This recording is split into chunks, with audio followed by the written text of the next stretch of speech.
Chapter 1077. Tan Xiu looked at Qing Yannan with a bit of disappointment in his eyes.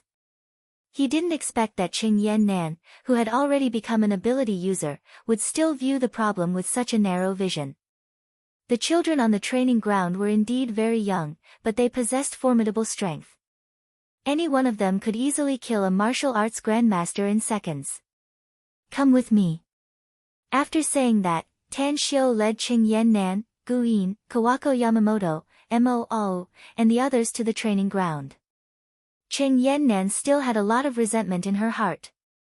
She followed behind Tan Xiu and kept glaring at Tan Xiu's back. She was somewhat disappointed in Tan Xiu because she felt that she wasn't valued at all.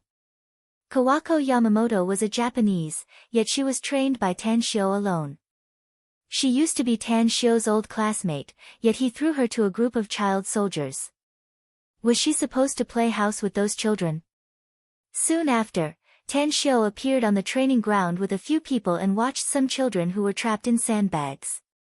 They didn't use any true essence energy and ran with all their might while carrying heavy weights to temper their physical strength.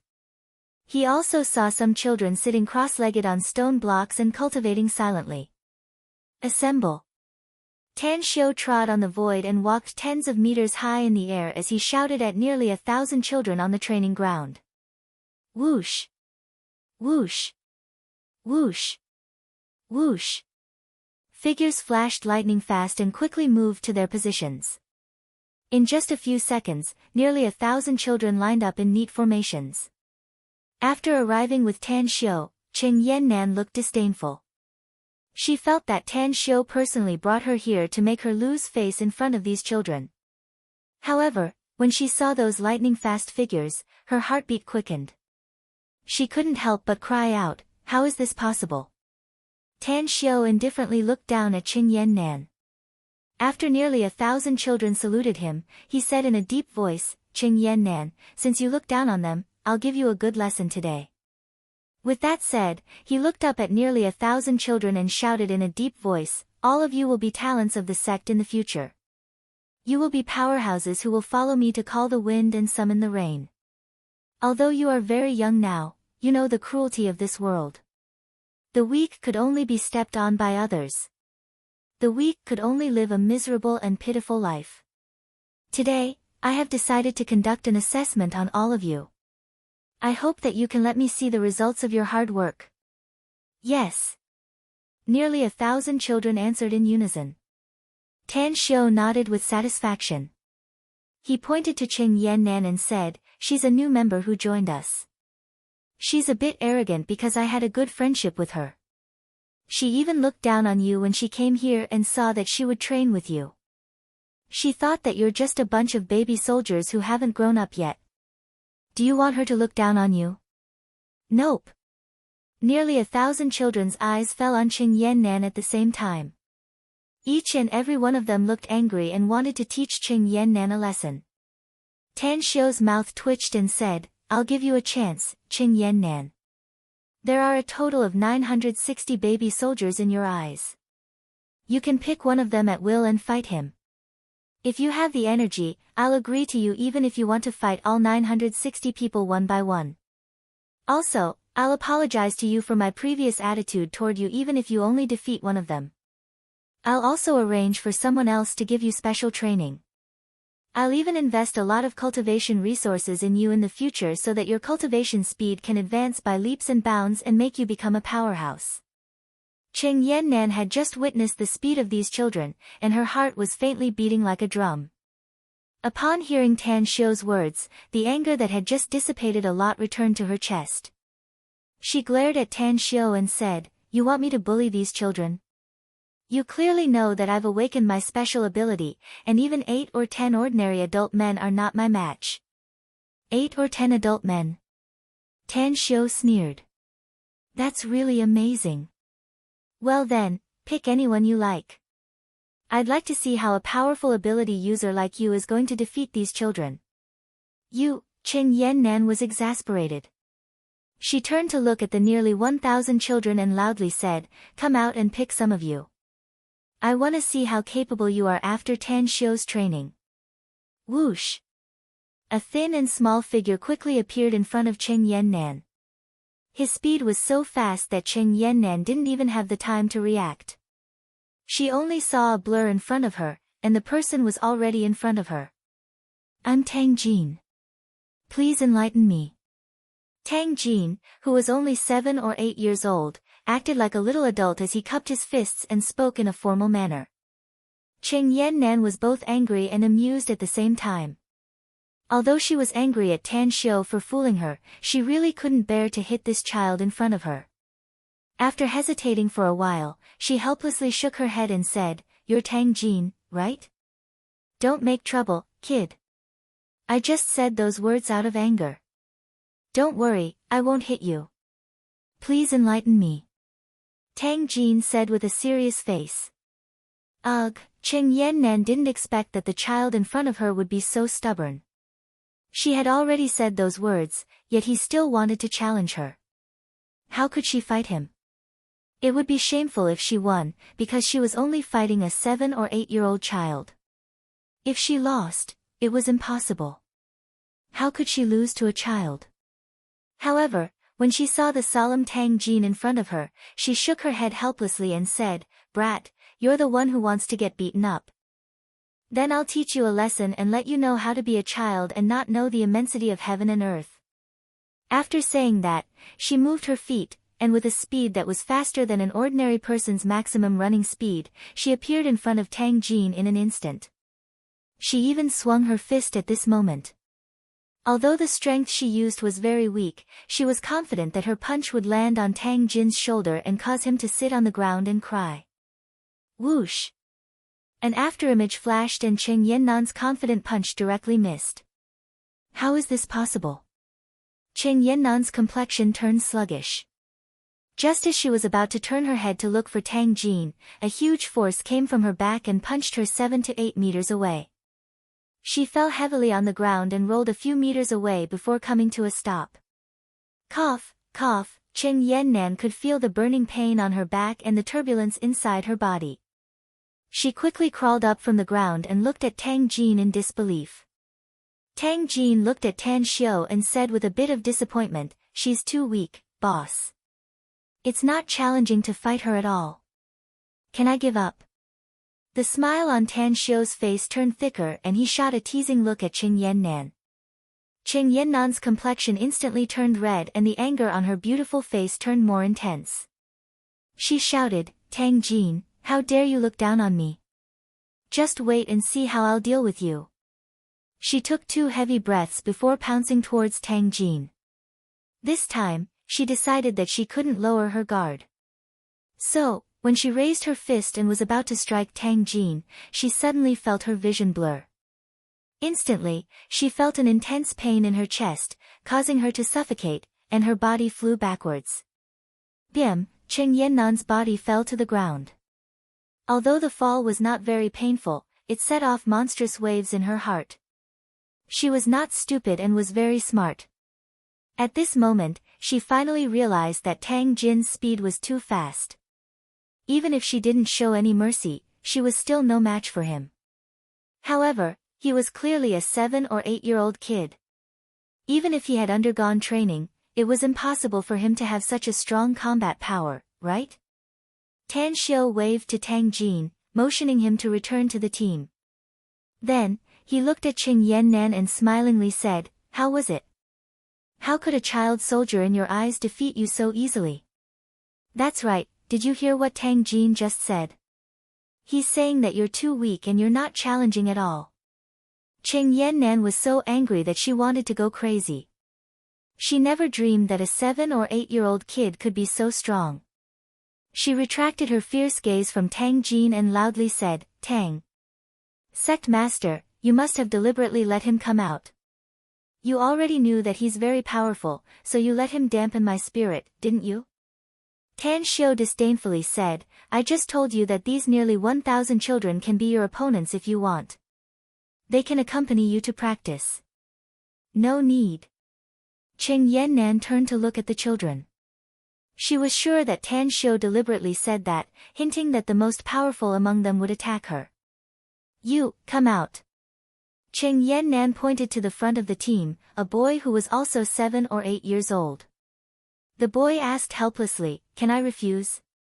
I just saw your match with Tang Jin. You're too weak. It's really boring to fight with you." Cheng Yannan was instantly enraged.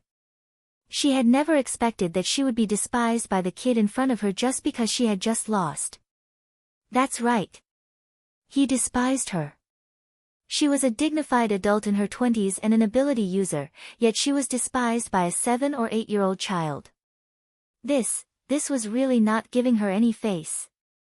"Brat, I'll beat you until you cry later," Cheng Yannan angrily said. The boy sighed and saluted, saying, "Since you want to fight me, then, please enlighten me." "Enlighten you, my ass." Cheng Yannan roared inwardly and dashed toward the boy. Her speed had reached the limit, and she didn't even save any strength in her fist as she bombarded the boy with all her might. Bam! The boy's expression was calm as he also directly bombarded with his fist, which collided with Cheng Yannan's. However, his body remained motionless, while Cheng Yannan let out a blood-curdling scream and was sent flying backward again. This time, her fall was more miserable, especially since the left side of her face fell first and her eye was bruised. Chapter 1078. The boy didn't seize the opportunity to attack. Instead, he trotted to Cheng Yannan, stretched out his hand and said with concern, Are you okay? I didn't dare to use my full strength just now. That's because I didn't even use half of my strength. You're too weak. I didn't do it on purpose. Puff! Cheng Yannan was so angry that she spurted out a mouthful of blood. At this moment, she was dumbfounded. She could still find an excuse if the little guy who took the initiative to come out just now defeated her, thinking that it was Tan Xiu who played dirty tricks in the dark. But this little guy was picked by her, so how could he be so strong? That punch just now was like hitting a steel plate. The recoil made her feel a sharp pain between her thumb and forefinger, and her entire arm was numb. The boy hurriedly grabbed Cheng Yannan's other arm and lightly pulled her up. Then, he worriedly said, "Please don't let anything happen to you. We're not enemies. We're on the same side. I don't want to hurt you." Cheng Yannan's lips trembled. She looked up at Tan Xiu and asked bitterly, "What level has his cultivation reached?" "Tell her," said Tan Xiu with a faint smile. "I've just broken through to the late stage of qi cultivating stage. I'm afraid I'll have to wait for a while to become a foundation establishment stage expert. Boss, I'll definitely cultivate hard in the future and strive to break through as soon as possible." Tan Xiu nodded with a smile and waved at him. He then looked at Cheng Yannan and asked with a smile, "What's wrong? Can your body withstand being continuously hit and sent flying? If you can, then stand up again and choose your new opponent. That's right, you didn't use your special ability in the last 2 matches. So, try using your special ability in the next match. Let's see if you're more powerful than these child soldiers." Cheng Yannan took a deep breath and looked at a 5-year-old girl. The little girl was very thin and weak as if she was malnourished. She hooked her finger at the little girl and said, "Little guy, it's not that this big sis wants to bully you, but this big sis just lost face, so I want to win once. Attack me with all your might. I'll be careful." The little girl smiled, revealing 2 small canine teeth. With a bit of innocence, she said, "Big sister, boss said that no matter what kind of enemy we face, as long as we fight, we must go all out. I've only been in the team for half a year, and I'm the weakest among my companions." Cheng Yannan frowned and asked, "Little guy, what do you mean?" The little girl giggled and said, "Big sister, if you can beat me, it will prove that you are really powerful. But if you can't even beat me, you don't have to challenge anyone else, because you can't beat anyone." Cheng Yannan's face darkened, and she almost couldn't restrain herself from punching the little girl. She could now see that none of these seemingly harmless little fellows were good people. "Let's fight." Cheng Yannan couldn't be bothered to speak anymore. She needed to defeat one of them and regain some of her dignity.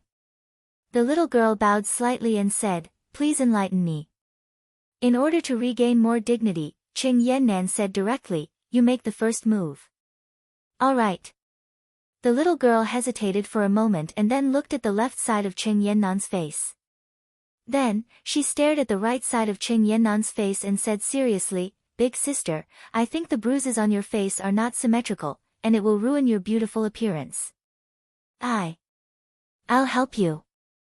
I'll make you look good again." Her voice faded away. A pink little fist had already appeared in front of Qing Yannan.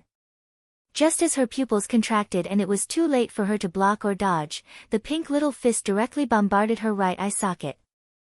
Just as she was dizzy from the punch and retreated backward, the little girl followed her like a shadow and punched the right side of her face a dozen more times. Only then did she retreat with a bit of satisfaction.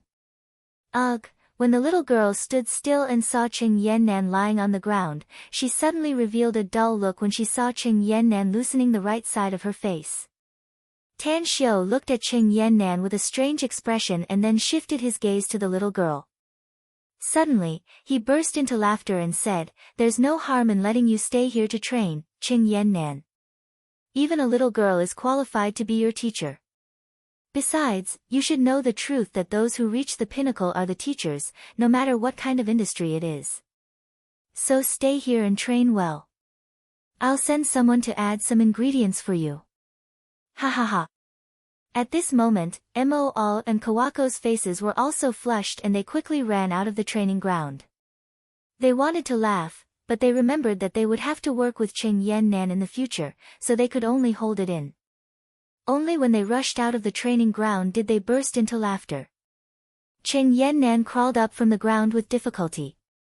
Even though her face was burning with pain, she felt that her self-esteem had suffered a bigger blow. She lost. It was a crushing defeat. She originally didn't want to bully the little girl, but she was defeated 3 times in 3 matches and was beaten up by the 3 little girls, no, 3 times. Now, she finally realized how narrow her thinking was before. She used to look down on these children, but now she realized that she was too ignorant. Perhaps any one of these children could defeat him, and beat him up very miserably. Tan Xiu. Sect Master. Qing Yannan looked a bit apologetic.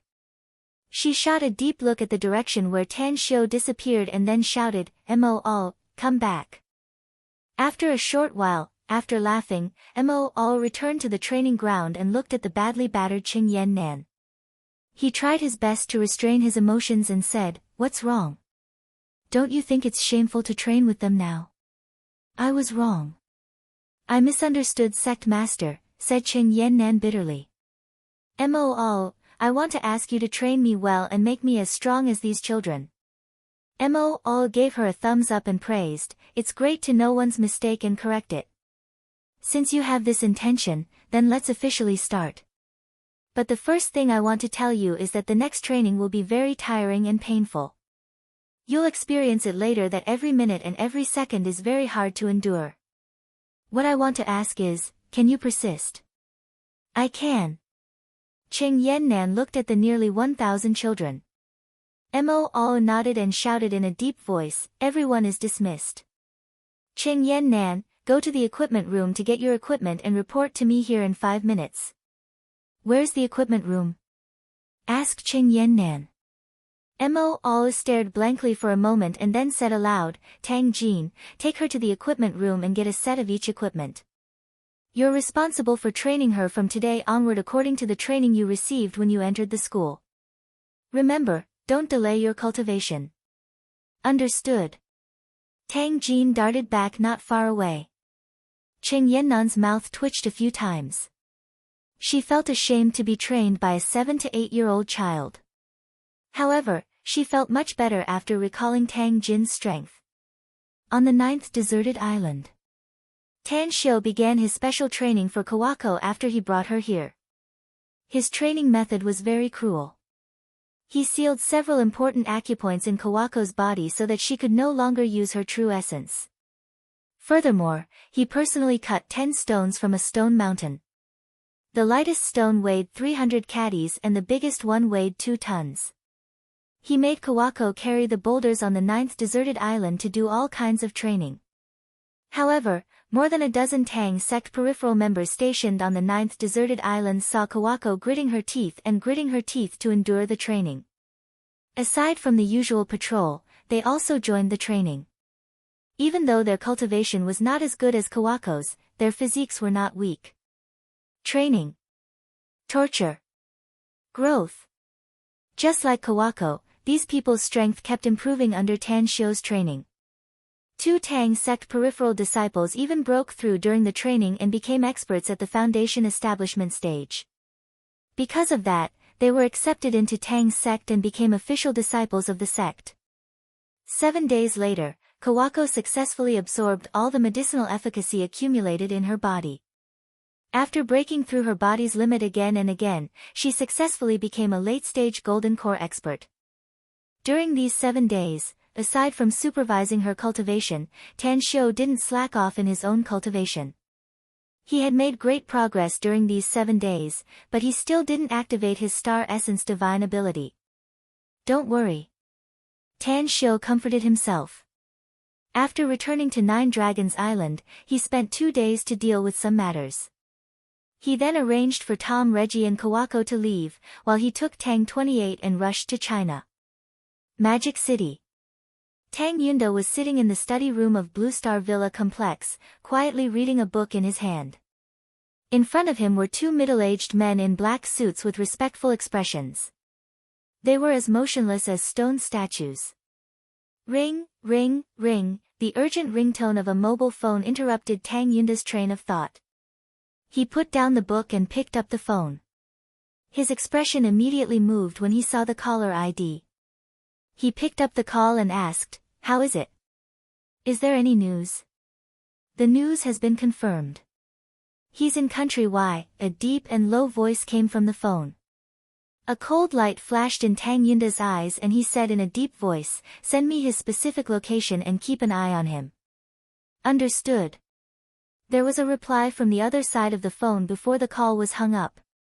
Tang Yunda took a deep breath and looked at the 2 middle-aged men. Then, he said in a deep voice, "Head to country Y immediately. Remember, Xiao Wu will cooperate with you. Keep an eye on that bastard. Also, find the local underground forces and pay them to do it." Understood. The 2 middle-aged men replied and strode out of the study room. Outside the villa's courtyard. Just as Tan Shio took out the door card from his interspatial ring, he found that the courtyard's door was opened from the inside and 2 strong men came out.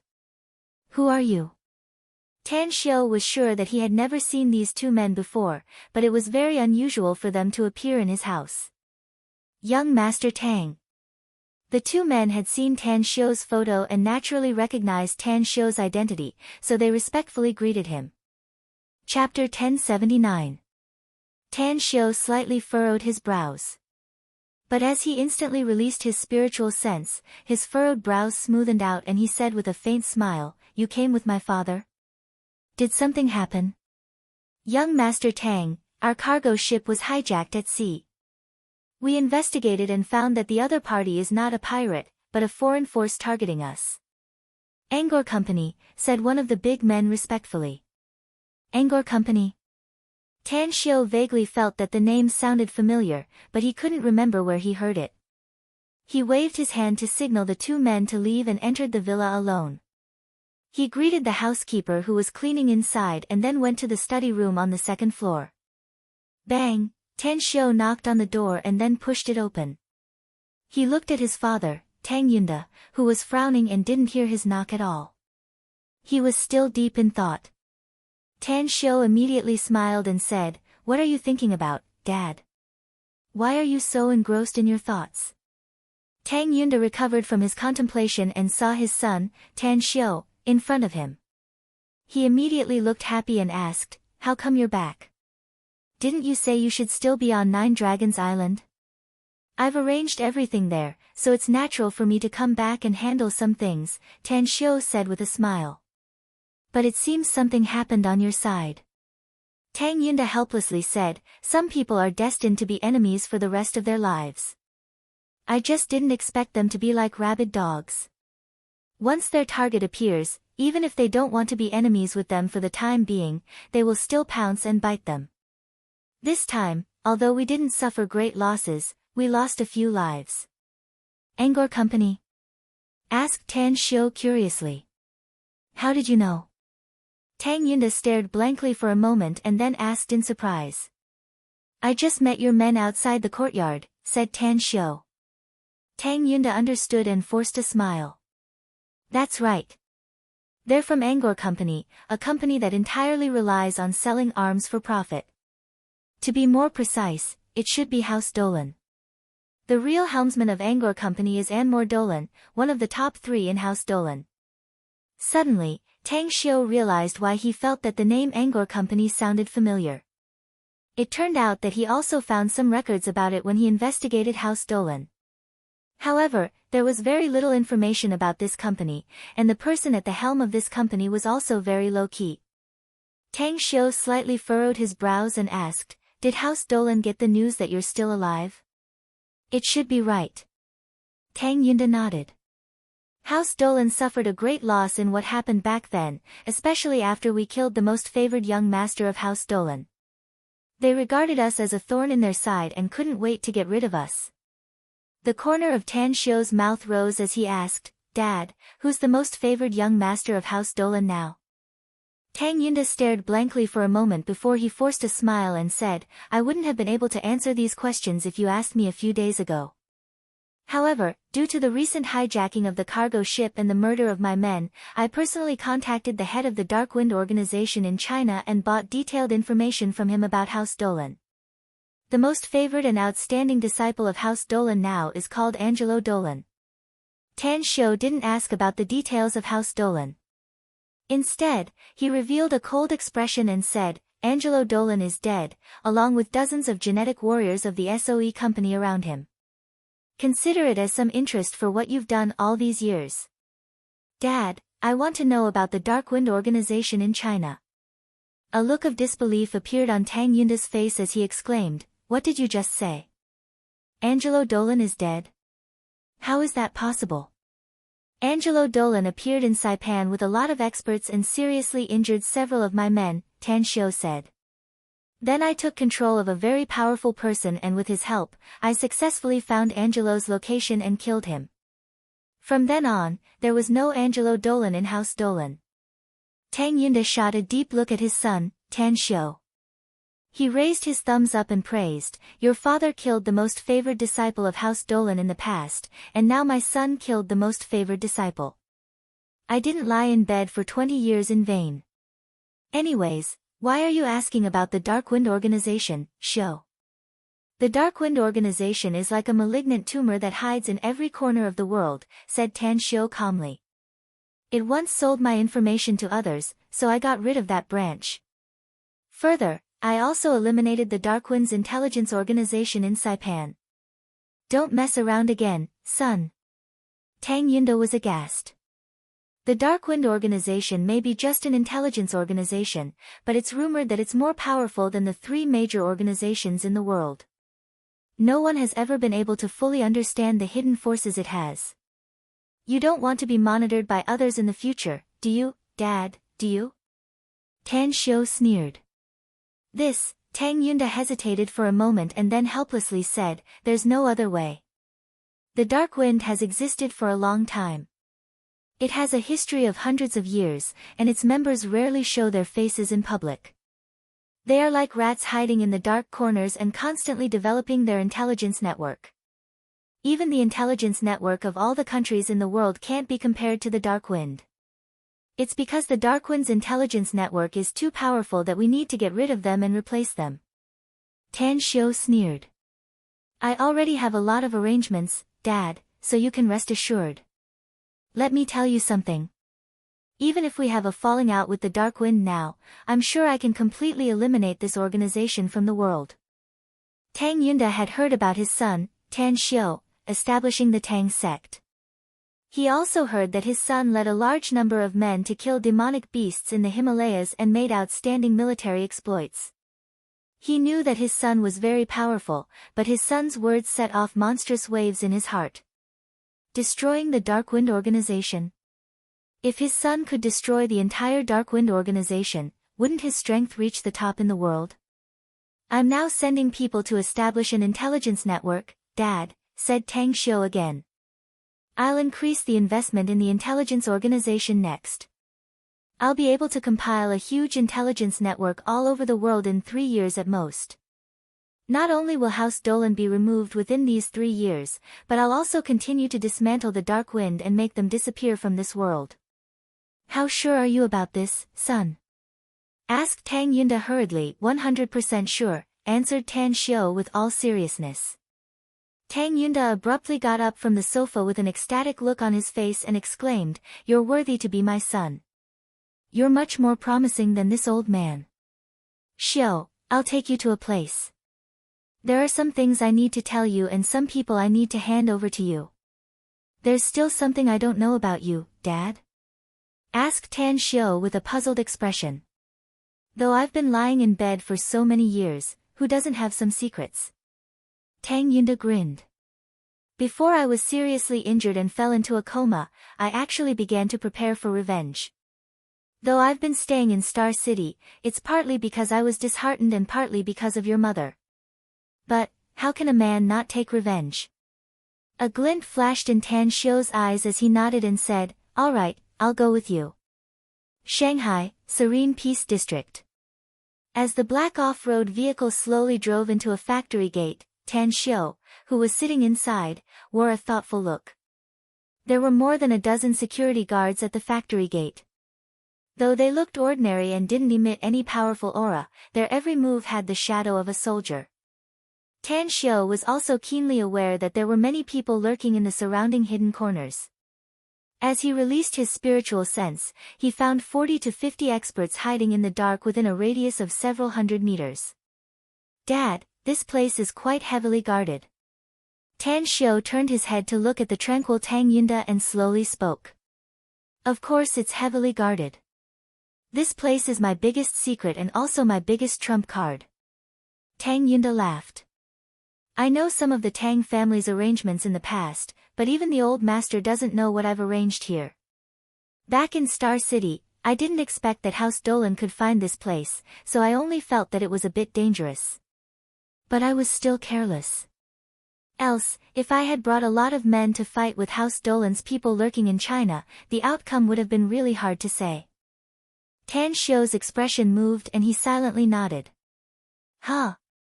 When the black off-road vehicle stopped in the square outside a warehouse, Tan Xiu saw 4 men and women coming out of the warehouse.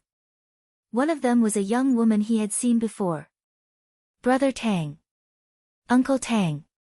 After Ni Peng stepped forward and gave Tang Yunda a big hug, Ni Jia, who was behind him, respectfully called out. "Peng Gang, this is my first time seeing little Jia since I woke up, right?" Tang Yunda smiled and said, "I never thought that the little girl from back then has grown up so much. She looks very much like you. She's very beautiful. If you think she's beautiful, why don't you make her your Tang family's daughter-in-law, Brother Tang?" Ni Peng Gang laughed and turned to Tan Xiu, saying, "I've heard of nephew Tan Xiu's name." Tang Yunda couldn't help laughing. He turned to Tang Xiu and said, "This is Ni Peng Gang, a brother who has gone through fire and water with me countless times in the past. This is his daughter, Ni Jie.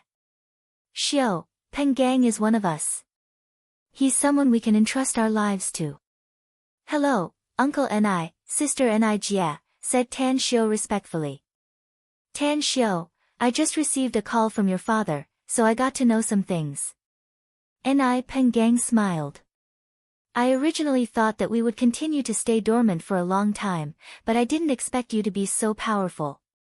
You're able to make your father tell you the situation here in such a short time. Let's go. I'll take you to see some people who will become your most loyal men in the future." Chapter 1080. Tan Xiu nodded without a word. He had sent someone to investigate Ni Jie's background, so he naturally knew that Ni Peng Gang was a businessman. However, he didn't expect that he would have such a deep relationship with his father. As they walked toward the warehouse, Tang Yunda said, "Son, Peng Gang's older brother was once a brother who went through fire and water with me. His older brother followed me and lost his life on the battlefield, and the enemy was House Dolan. It's just that Pengang retired early due to some special reasons. Tan Xiu suddenly understood. He finally understood why his father's arrangement was still being carried out even after more than 20 years had passed. Killing intent flashed in Ni Pengang's eyes as he shook his head and said, "I was raised by my older brother. We brothers depended on each other for survival. I didn't expect him to leave so early. Therefore, House Dolan must be destroyed. All the clansmen of House Dolan must die." Tan Xiu halted his pace and looked at Ni Pengang's back.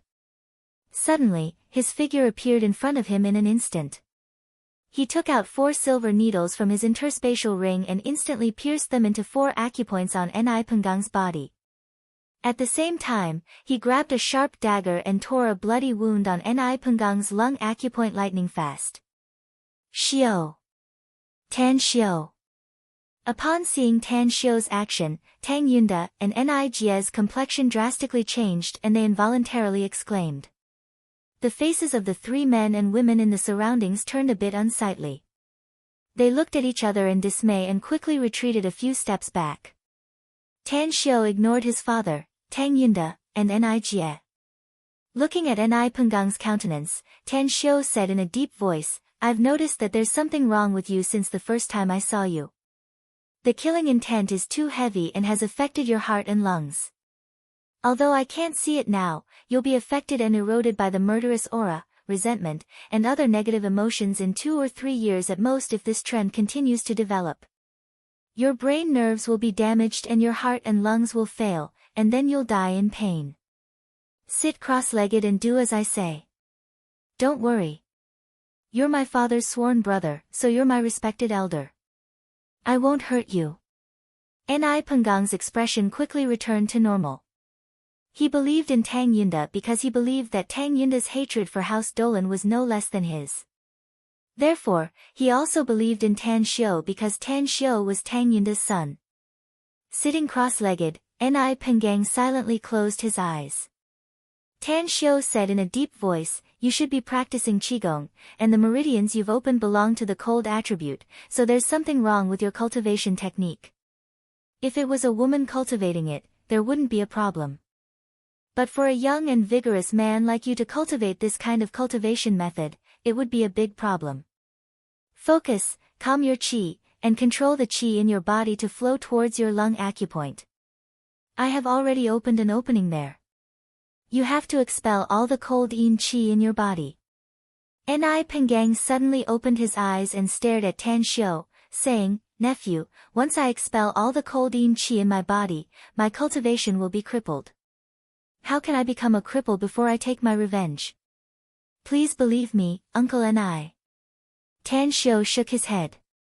"I won't turn you into a cripple, and I'll give you great benefits instead." "Believe? Benefits?" Ni Pengang's complexion changed a few times. In just 2 or 3 seconds, he closed his eyes again and followed the route Tan Xiu told him. He directed the true qi and cold yin qi in his body to the lung acupoint.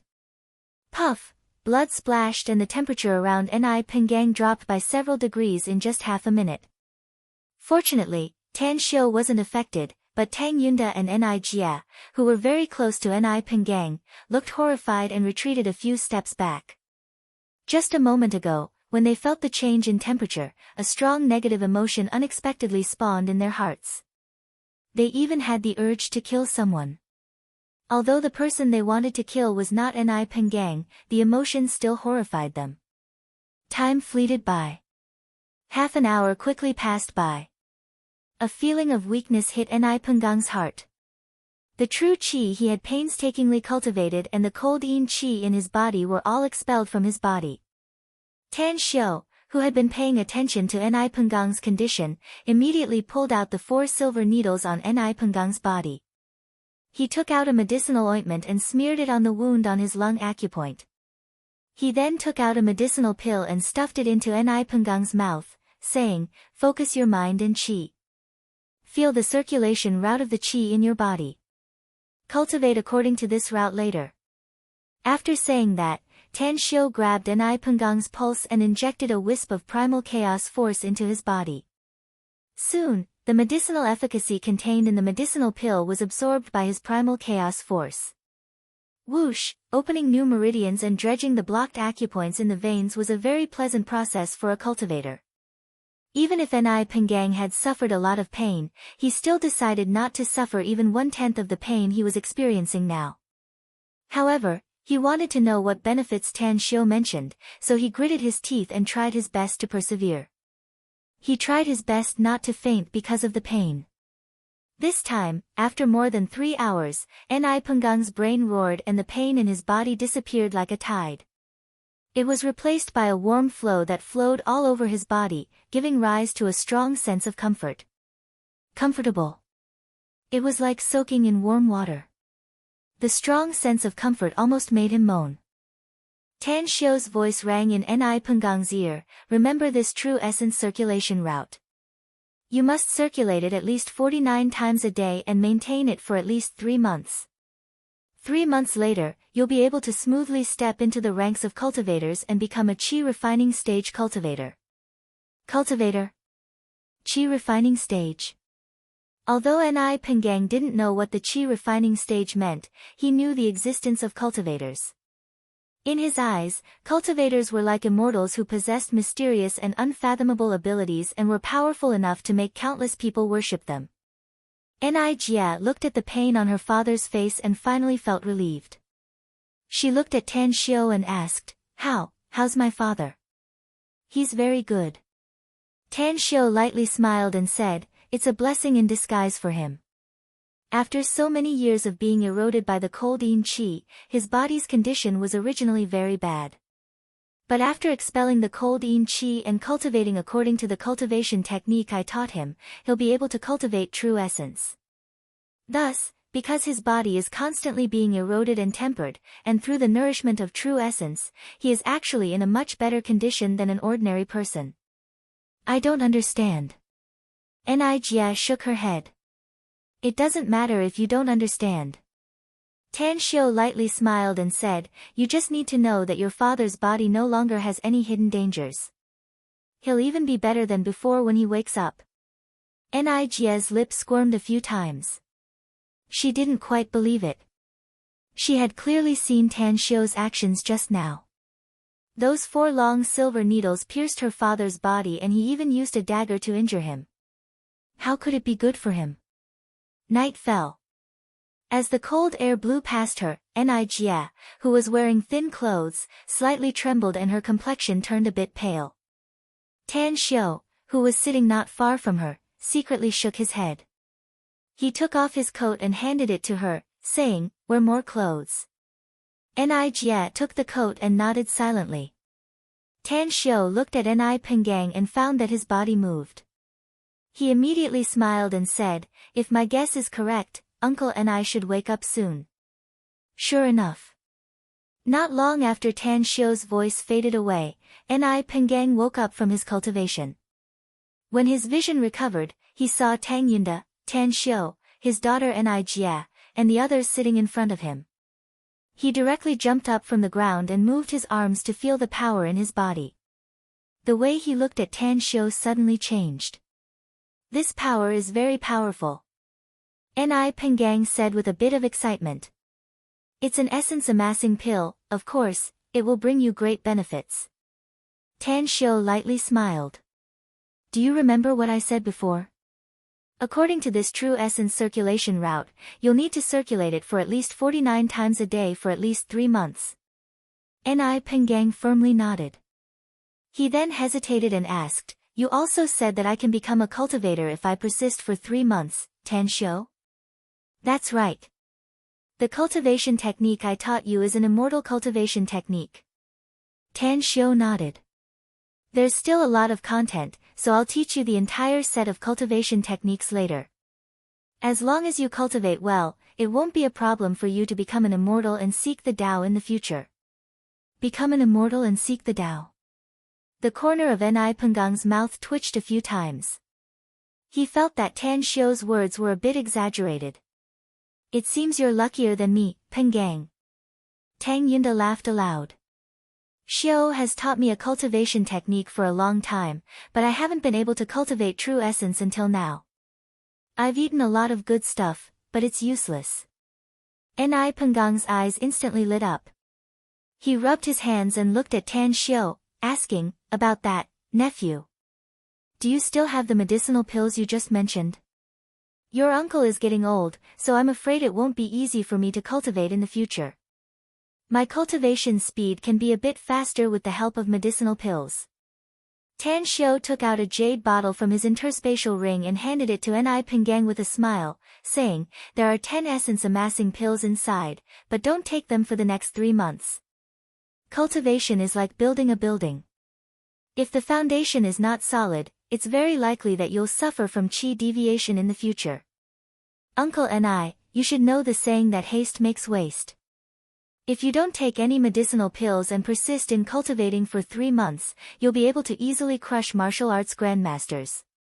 Martial arts grandmasters? Easily crush them? Ni Penggang blinked and his heartbeat sped up several times. He then asked, you're not lying to me, are you? Chapter 1081. Tang Xiao couldn't help laughing and looked at Ni Penggang, whose face was full of expectation. He took out a cigarette and handed it to Ni Penggang and his father, lighting it for them. He then lit one for himself and slowly took 2 puffs. Then, he smilingly said, how could I possibly lie to you? Your current strength should be far beyond your previous strength. You can give it a try if you don't believe me. Ni Penggang hesitated for a moment and immediately looked at the 2 middle-aged men standing nearby. He waved at them and said, both of you are powerful experts. I could beat one of you in the past, but it was very difficult to deal with both of you at the same time. But now, I want to try fighting with both of you. The 2 middle-aged men exchanged glances. One of them then let out a strange smile and said, are you sure, boss? Ni Penggang strode forward and hooked his finger, saying, come on. Go all out. Understood. The 2 men exchanged glances and immediately pounced toward Ni Penggang.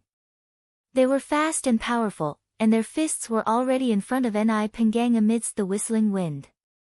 Ni Penggang slightly furrowed his brows. He moved his feet and instantly dodged their attacks and shouted in a deep voice, haven't you eaten? I told you to go all out to attack me. The 2 middle-aged men looked confused. They had obviously gone all out. Furthermore, they had just joined hands to attack and had practiced many times in actual combat, so their coordination was absolutely flawless. Yet, how could Ni Penggang so easily dodge their attacks? Look at his speed. One of the middle-aged men said in a low voice.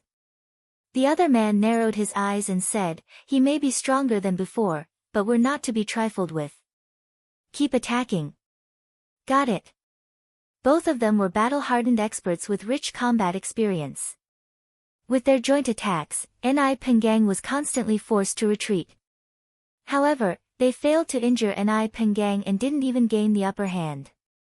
Instead, they were punched and kicked several times when Ni Penggang counterattacked. Stop! Ni Penggang halted his attacks and stood still. He frowned and shouted, what's going on with you two? I already told you to go all out. Why are your attacks so soft today? Why is your speed so slow?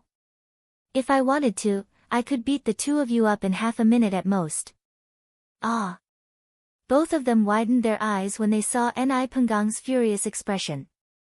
All of a sudden, as though they realized something, they turned their heads to look at Tan Xiao in unison.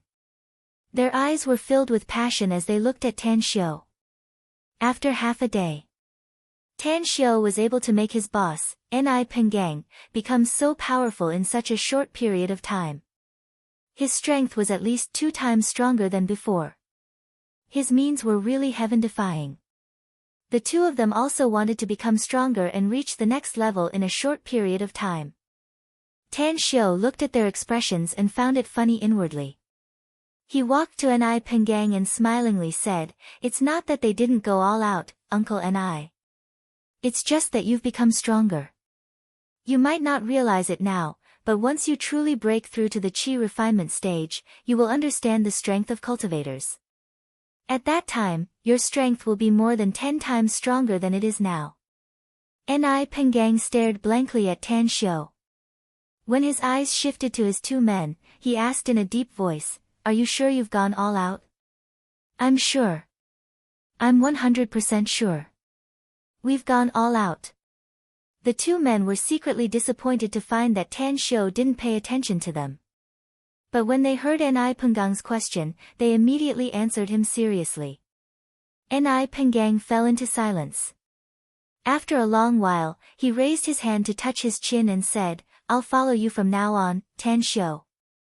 "Please don't say that, Uncle Ni." Tan Xiu hurriedly waved his hand and said, "My dad is watching from the side. Do you want him to teach me a lesson?" A smile appeared on the corner of Tang Yunda's mouth. He was extremely satisfied with his son's performance today. It was true that he and Ni Pengang were sworn brothers of life and death, and they also had a common enemy. But he couldn't guarantee with 100% certainty that Ni Pengang wouldn't have any disloyalty after so many years. But at this time, regardless of whether Ni Pengang had any disloyalty or not, he was convinced by his son. "Pengang, let Xiu take care of the security company's people. I believe he can train a large number of elite soldiers under his leadership. When the time comes, we can take our revenge," said Tang Yunda with a smile. "You were the one who established the security company in the beginning, Brother Tang," said Ni Pengang without hesitation. "Although I've been adding new blood all these years and increased the number of our security company to 80 people, all of them are loyal and devoted brothers to us. Tan Xiu has the ability, so I'm at ease handing them over to him." Inside the warehouse, a total of 80 members of the Yunding Security Company were all undergoing physical training. At this moment, they were already sweating profusely, and many of them looked tired, but none of them stopped training. Bam! With a swift and fierce kick, the hanging sandbag exploded. The burly man, who was as majestic as an ox, had a shiny upper body. His streamlined muscles were covered with hideous scars. It was obvious that he had experienced countless life and death battles. There was also a scar on his face that extended from the right eyebrow to the left side of his chin. It was as though a scorpion was crawling on it, making it look ferocious and horrifying. "Yang Hu, change to a sandbag that can withstand more kicks." The burly man grabbed a towel and wiped the sweat on his face and neck. Then, he wrung the sweat off the towel and raised his head to shout. "Captain, we don't have a sandbag that can withstand more kicks. You've already kicked 6 sandbags this month. You've used up all our reserves." A tall and burly young man in a black training suit rolled his eyes and replied helplessly. The burly man furrowed his brows and angrily said, "Are all the sandbag manufacturers trash? Or are those bastards in the munitions factory embezzling the money for the materials? These damn sandbags aren't even enough for me to use for 3 to 5 days. They're fucking garbage." The young man directly turned his face to the side. He was the clearest about his captain's toughness.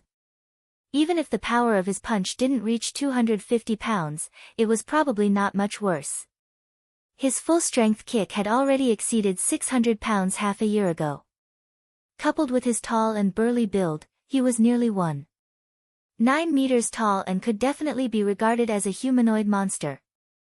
Clap, clap, clap, Tan Xiu followed his father, Tang Yunda, and Ni Pengang into the warehouse's entrance. His eyes glanced at the burly man as he applauded and smilingly said, "Good power. It's already very rare for an ordinary person to have such great power. The quality of the sandbags produced by the factories nowadays is indeed not good. If you need sandbags, I'll send someone to send some to you later. You won't be able to blow them up even if you have a 500-pound fist. Boss."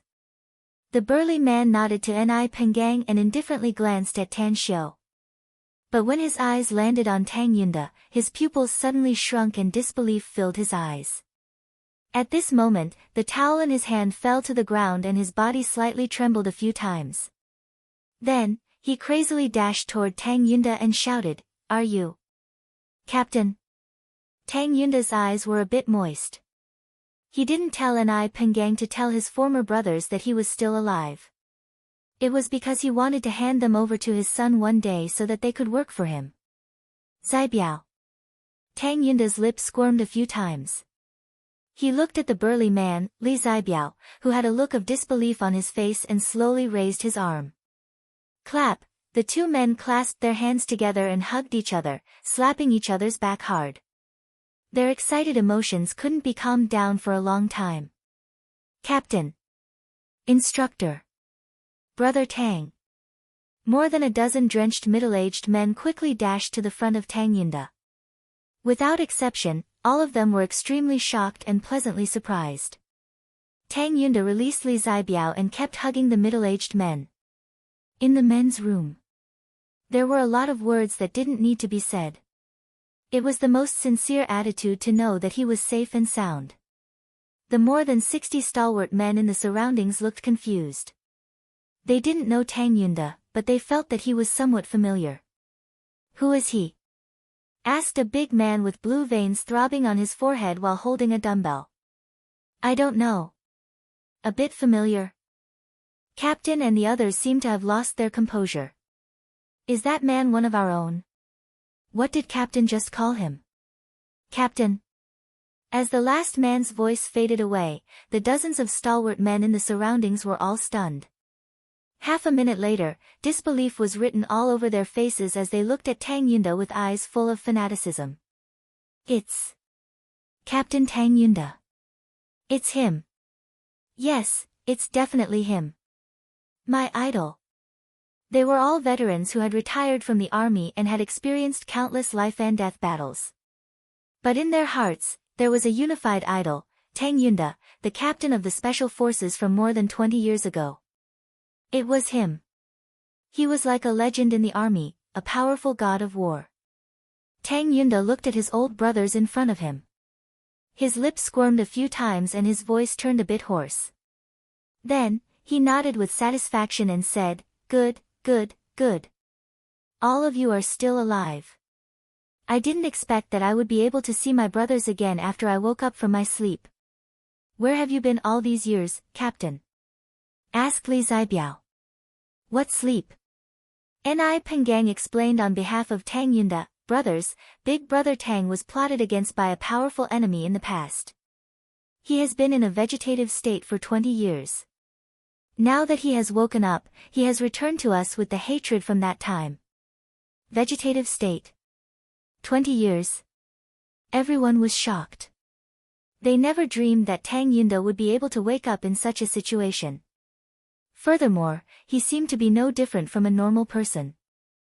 Chapter 1082. Tan Xiu calmly watched his father reunite with his old brothers with a touch of warmth in his eyes. The true nature of a man was revealed, making him realize that he was far inferior compared to his father. This also caused him to lower his guard against his brother in his heart. However, no matter how good his brothers were, they were not as strong as him. Back when he was plotted against in the immortal world, he always thought that those people were his close friends and true brothers. But it turned out that it was just wishful thinking on his part.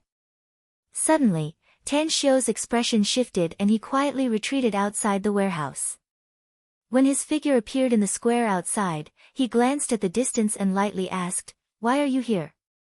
"Grand Master." Tang En's figure didn't appear, but her faint voice was transmitted to Tan Xiu's ears. "I just got the news that a group of mysterious experts has been spotted in Yungang City. They have gathered at Heidi's private port and have completely occupied it. Ordinary people can't even approach it. Also, some people with special identities in several cities in the country are rushing there. According to the intel we got, nearly 100 people have gathered there. The number of people is still increasing." "Who's the owner of the port?" asked Tan Xiu with a frown. "It's Wen Feng," said Tang En. "He's a real estate developer in Yungang and also the richest man in the city. Our men have secretly investigated him and found that there's a problem with his identity." "What problem?" asked Tan Xiu. "Wen Feng has been an orphan since he was a child and lived in an orphanage before he was 12 years old, said Tang En. Later, a fire broke out in the orphanage and many of its staff and children were burned to death, and many people went missing. Wen Feng was one of the missing people. 6 years later, when he was 18 years old, he suddenly appeared in Yungang City and entered one middle school in the city. He took the college entrance test the following year and was admitted to Northern University. But he gave up the opportunity and started his own business in Yungang City. It took Wen Feng 21 years to establish the Rivers and Mountains Group and became the richest man in Yungang City with a wealth of 10 billion yuan. Under the Rivers and Mountains Group, not only does it have real estate development, but it also does foreign trade. It has a private port and a dozen large cargo ships. Tan Xiu asked indifferently, "What I want to know is Wen Feng's identity." "Well, most of the funds come from abroad," said Tang, "and their funds flow into China is very secretive, so much so that the government may not be able to find it even if they deliberately investigate it. But our people can check the capital flow records of some countries abroad." A strange look flashed in Tan Xiu's eyes. What exactly did Wen Feng experience in the 6 years he was missing? If he had already become a member of a foreign force, then he must have his own motives and schemes for sneaking back into the country. "Didn't you find out his true identity? And those who rushed over?" "No. Their whereabouts are erratic and they are very vigilant," said Tang, "and our intel operatives are very careful, yet they were almost detected several times. Furthermore, several of the people we entrusted have been discovered in order to figure out the flow of Wen Feng's funds abroad. If it weren't for our people not showing up, I'm afraid the other party would have found us." Tan Xiu squinted his eyes as countless thoughts churned inside his mind. After a long while of silence, he slowly said, "Let's go to Liang'ang City tonight and find out who those people are and which organization Wen Feng belongs to." "Understood." After saying that, Tang An didn't move again. Tan Xiu pondered for a moment before he turned around and walked toward the warehouse. He saw that the stalwart men had gone to train, whereas Li Zibiao was chatting with his father and Ni Pengang. "Where did you go, Xiu?" Tang Yunda saw Tan Xiu coming and immediately waved and asked. "I just got some special news, so I left for a while," said Tan Xiu with a smile. "Dad, I'm glad you can see your former brothers." "Yeah." Tang Yunda smiled with satisfaction. "I'm already very satisfied to see my former brothers. Xiu, let me introduce you. This is Li Zibiao, a military genius who was once a rare talent in the army." Tan Xiu looked at Li Zibiao and nodded with a smile. "Nice to meet you, Uncle Li." Li Zibiao carefully observed Tan Xiu and shook his head. "Your physique is too weak, and your scholarly aura is too thick. If you want to be a real warrior, you'll need formidable force. But like father, like son. Your father was the god of war in our eyes back then, so presumably his son won't be bad either. He should be very powerful in other aspects, no?" A strange look appeared in Tan Xiu's eyes, whereas Tang Yunda and Ni Pengang rolled their eyes at the same time, secretly finding it funny that Li Zibiao judged people by their appearance. Li Zibiao didn't notice their expressions and continued, "Also, he's very interested in what you just said about the sandbags. If you really have good quality sandbags that can withstand my power, I'll take as many as you have." Tan Xiu looked at Tang Yunda with an inquiring expression. Tang Yunda squinted his eyes and exchanged glances with Ni Pengang. He then waved at Tan Xiu and smilingly said, "Since I'm ready to hand them over to you, you can play with them however you want. But don't go too far. Medical fees are very expensive." A smile appeared on Tan Xiu's face. He looked at the dazed Li Zibiao and smilingly said, "Do you think my physique is too weak, Uncle Li? Do you think I have a scholarly aura and can't be compared with a muscular man?" Li Zibiao frowned and hesitated for a moment before he said, "Your Uncle Li always says what I want to say, Tan Xiu, and your father knows it. I don't mean to ridicule you, but I really think you're too weak. You need to exercise well in the future. You can come to us later if you want. We can teach you some self-defense moves." Hee hee. Tan Xiu walked toward the iron rack at the side. He took off his coat and put it on the rack, and then said aloud, "Attention, everyone. Gather here. Your Captain Li thinks I'm too weak, so he wants to teach me some self-defense moves. However, even though I'm very young, I'm not convinced. That's why I'm preparing to challenge Senior Captain Li. If he can defeat me, I'll definitely be like a small soldier in the future. I'll report here every day and learn self-defense moves from everyone. His loud voice spread throughout the warehouse in an instant. The strong men, who had returned to their training, stopped one by one and gathered here with strange expressions. Challenge? The target of challenge is Captain Li Zibiao. The other 79 elites of the security company looked at Tan Xiu as though they were looking at a fool. They all knew that Captain Li Zibiao's strength was definitely the strongest among them. There was once a martial arts grandmaster expert, and they watched helplessly as he was beaten by their captain. How come the son of our idol doesn't inherit our idol's wisdom? He actually wants to challenge Captain. Isn't he just looking for a beating? Alas, I thought a tiger father wouldn't beget a dog son. I didn't expect that young man to be so reckless. He didn't inquire about our captain's strength and just took off his coat to challenge him. With our captain's character, he'll never show mercy for Brother Tang. That young man is out of luck. One must know one's limits, else one will die very quickly. Challenging Captain. He might as well find a Tyrannosaurus Rex and challenge him. Young people nowadays. People always like to be impulsive. Does he think that Captain will give him some face in the competition for his father's sake? He's simply stupid. Forget it.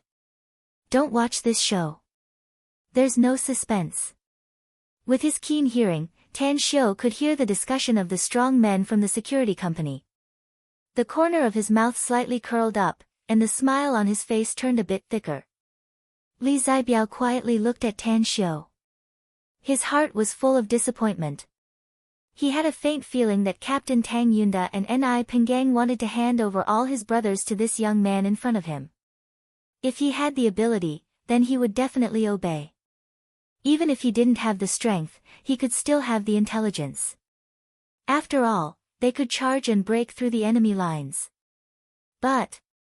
Yet, this young man was arrogant enough to challenge him. It was simply a stupid behavior. Li Zibiao felt that not only did Tan Xiu not have much strength, but he also didn't have a good brain. If he and his brothers were to be handed over to this brat in front of him, they would definitely be out of luck. Are you sure?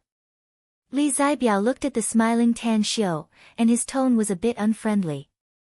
Tan Xiu was keenly aware of Li Zibiao's attitude, but he didn't care about it at all.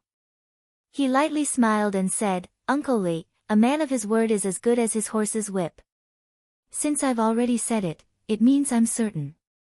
I heard your conversation when I just came in. You can kick a sandbag, so I'm afraid your strength is very terrifying. But don't judge me through the crack of the door. We'll know whether I have the strength or not after we compete." Li Zibiao shook his head and said, "If it were someone else, I would absolutely agree without hesitation, even if the other party is a martial arts grandmaster. But you're the captain's son, so I can't hurt you even if I don't look at the monk's face. Brat, remember that the captain is the most respectable person in my heart." The smile on Tan Xiu's face disappeared. He slightly furrowed his brows and said, "You're the captain of the security team, so you should know that you can't underestimate any opponent. Else, it will cause the entire security team to suffer huge losses even if you only encounter a love rival once." Li Zibiao ignored Tan Xiu's words. He understood this truth, but Tan Xiu looked fair and clean and didn't look like a martial arts practitioner at all, so he really didn't have the slightest interest in fighting him. Li Zibiao turned to the young man not far away and waved his hand, saying, "Yang Hu, play with him. Don't be too heavy." Chapter 1083. Yang Hu, who had a burly appearance and a somewhat ferocious-looking face, immediately cried out with a sullen face, "Captain, how can you give me this kind of strenuous and unrewarding task? If I accidentally hurt young Master Tang, won't that be a sin? Don't grumble. Just go easy on him," said Li Zibiao discontentedly. "I don't think there's a problem with your control." Yang Hu rolled his eyes and grunted, "Humph, fists and feet have no eyes. You and my idol can't blame me if I hurt young Master Tang." Tang Yunda, who was at a loss whether he had to cry or laugh, waved his hand and said aloud, "You're Yang Hu, right? Don't worry. I won't frown even if you beat this brat into a vegetative state as long as you have the ability. But of course, it'll be shameful if you lose. Don't worry, idol." Yang Hu grinned. "I might not dare to boast if it were someone else, but your young master, cough, cough. I mean, I still have some strength." Tan Xiu's brows furrowed deeper. He looked at Yang Hu and shook his arm. He immediately hooked his finger and said, "Cut the crap, lest you make a fool of yourself later. Come on, I'll let you have 3 moves." Yang Hu stared blankly and the smile on his face immediately disappeared. He looked at Tan Xiu's indifferent expression and immediately sneered. "Young Master Tang, your father is my idol, but it doesn't mean I'll let you have your way.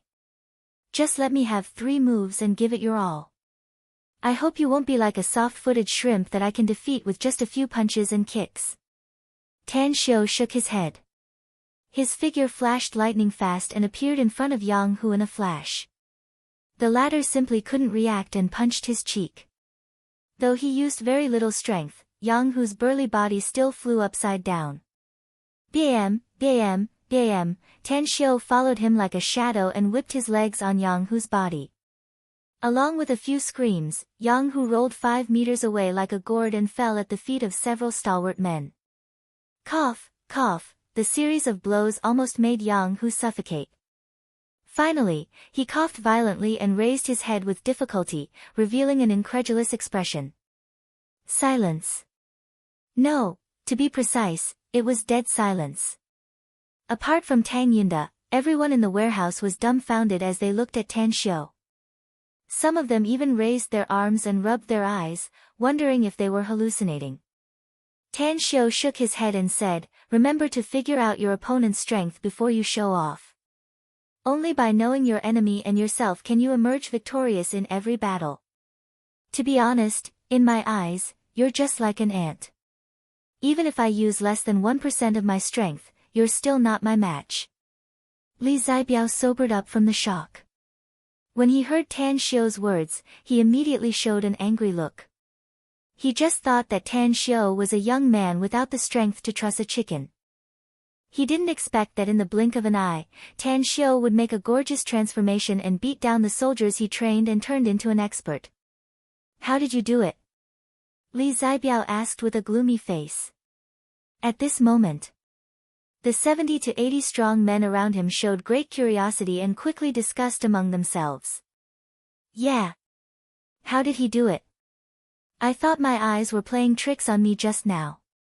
Yang Hu may not be the strongest among us, and more than half of us can beat him, but it's not a problem for him to beat dozens of hooligans.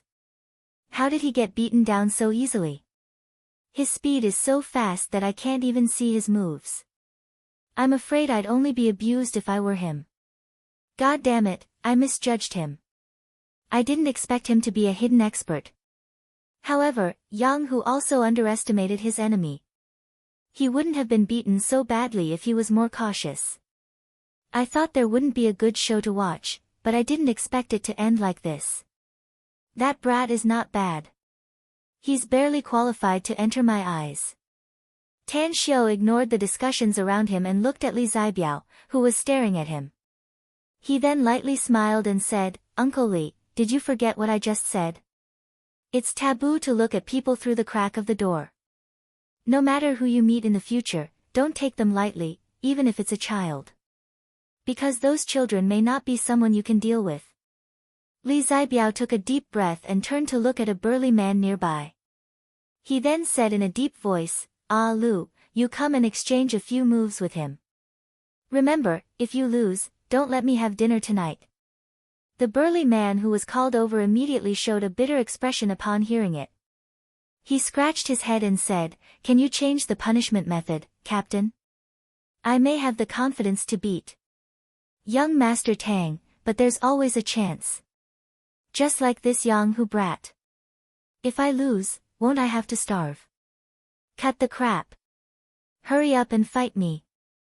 Li Zibiao angrily shouted. "Show your best state." The burly man, Ah Lu, shrugged his shoulders helplessly. He looked up at Tan Xiao and revealed a simple and honest smile, saying, "Young Master Tang, it seems I can't be lenient with you for the sake of my dinner. You gotta be smart. If I beat you too badly, I'm afraid I won't have dinner tomorrow." Tan Xiao crooked his finger and lightly smiled. "Don't worry. You'll definitely have dinner tomorrow. As for today, I'm really sorry." A cold light flashed in Ah Lu's eyes. He was like a ferocious tiger coming out of its cage as he instantly pounced toward Tan Xiao. His speed was very fast, and his whip kick was even faster. It whistled through the air and arrived in front of Tan Xiao in the blink of an eye. Bam! Tan Xiao seemed to raise his arms slowly, but it was actually extremely fast and easily parried the swift and fierce kick. His figure instantly appeared in front of Ah Lu and gently swung his arm to directly hit Ah Lu's waist.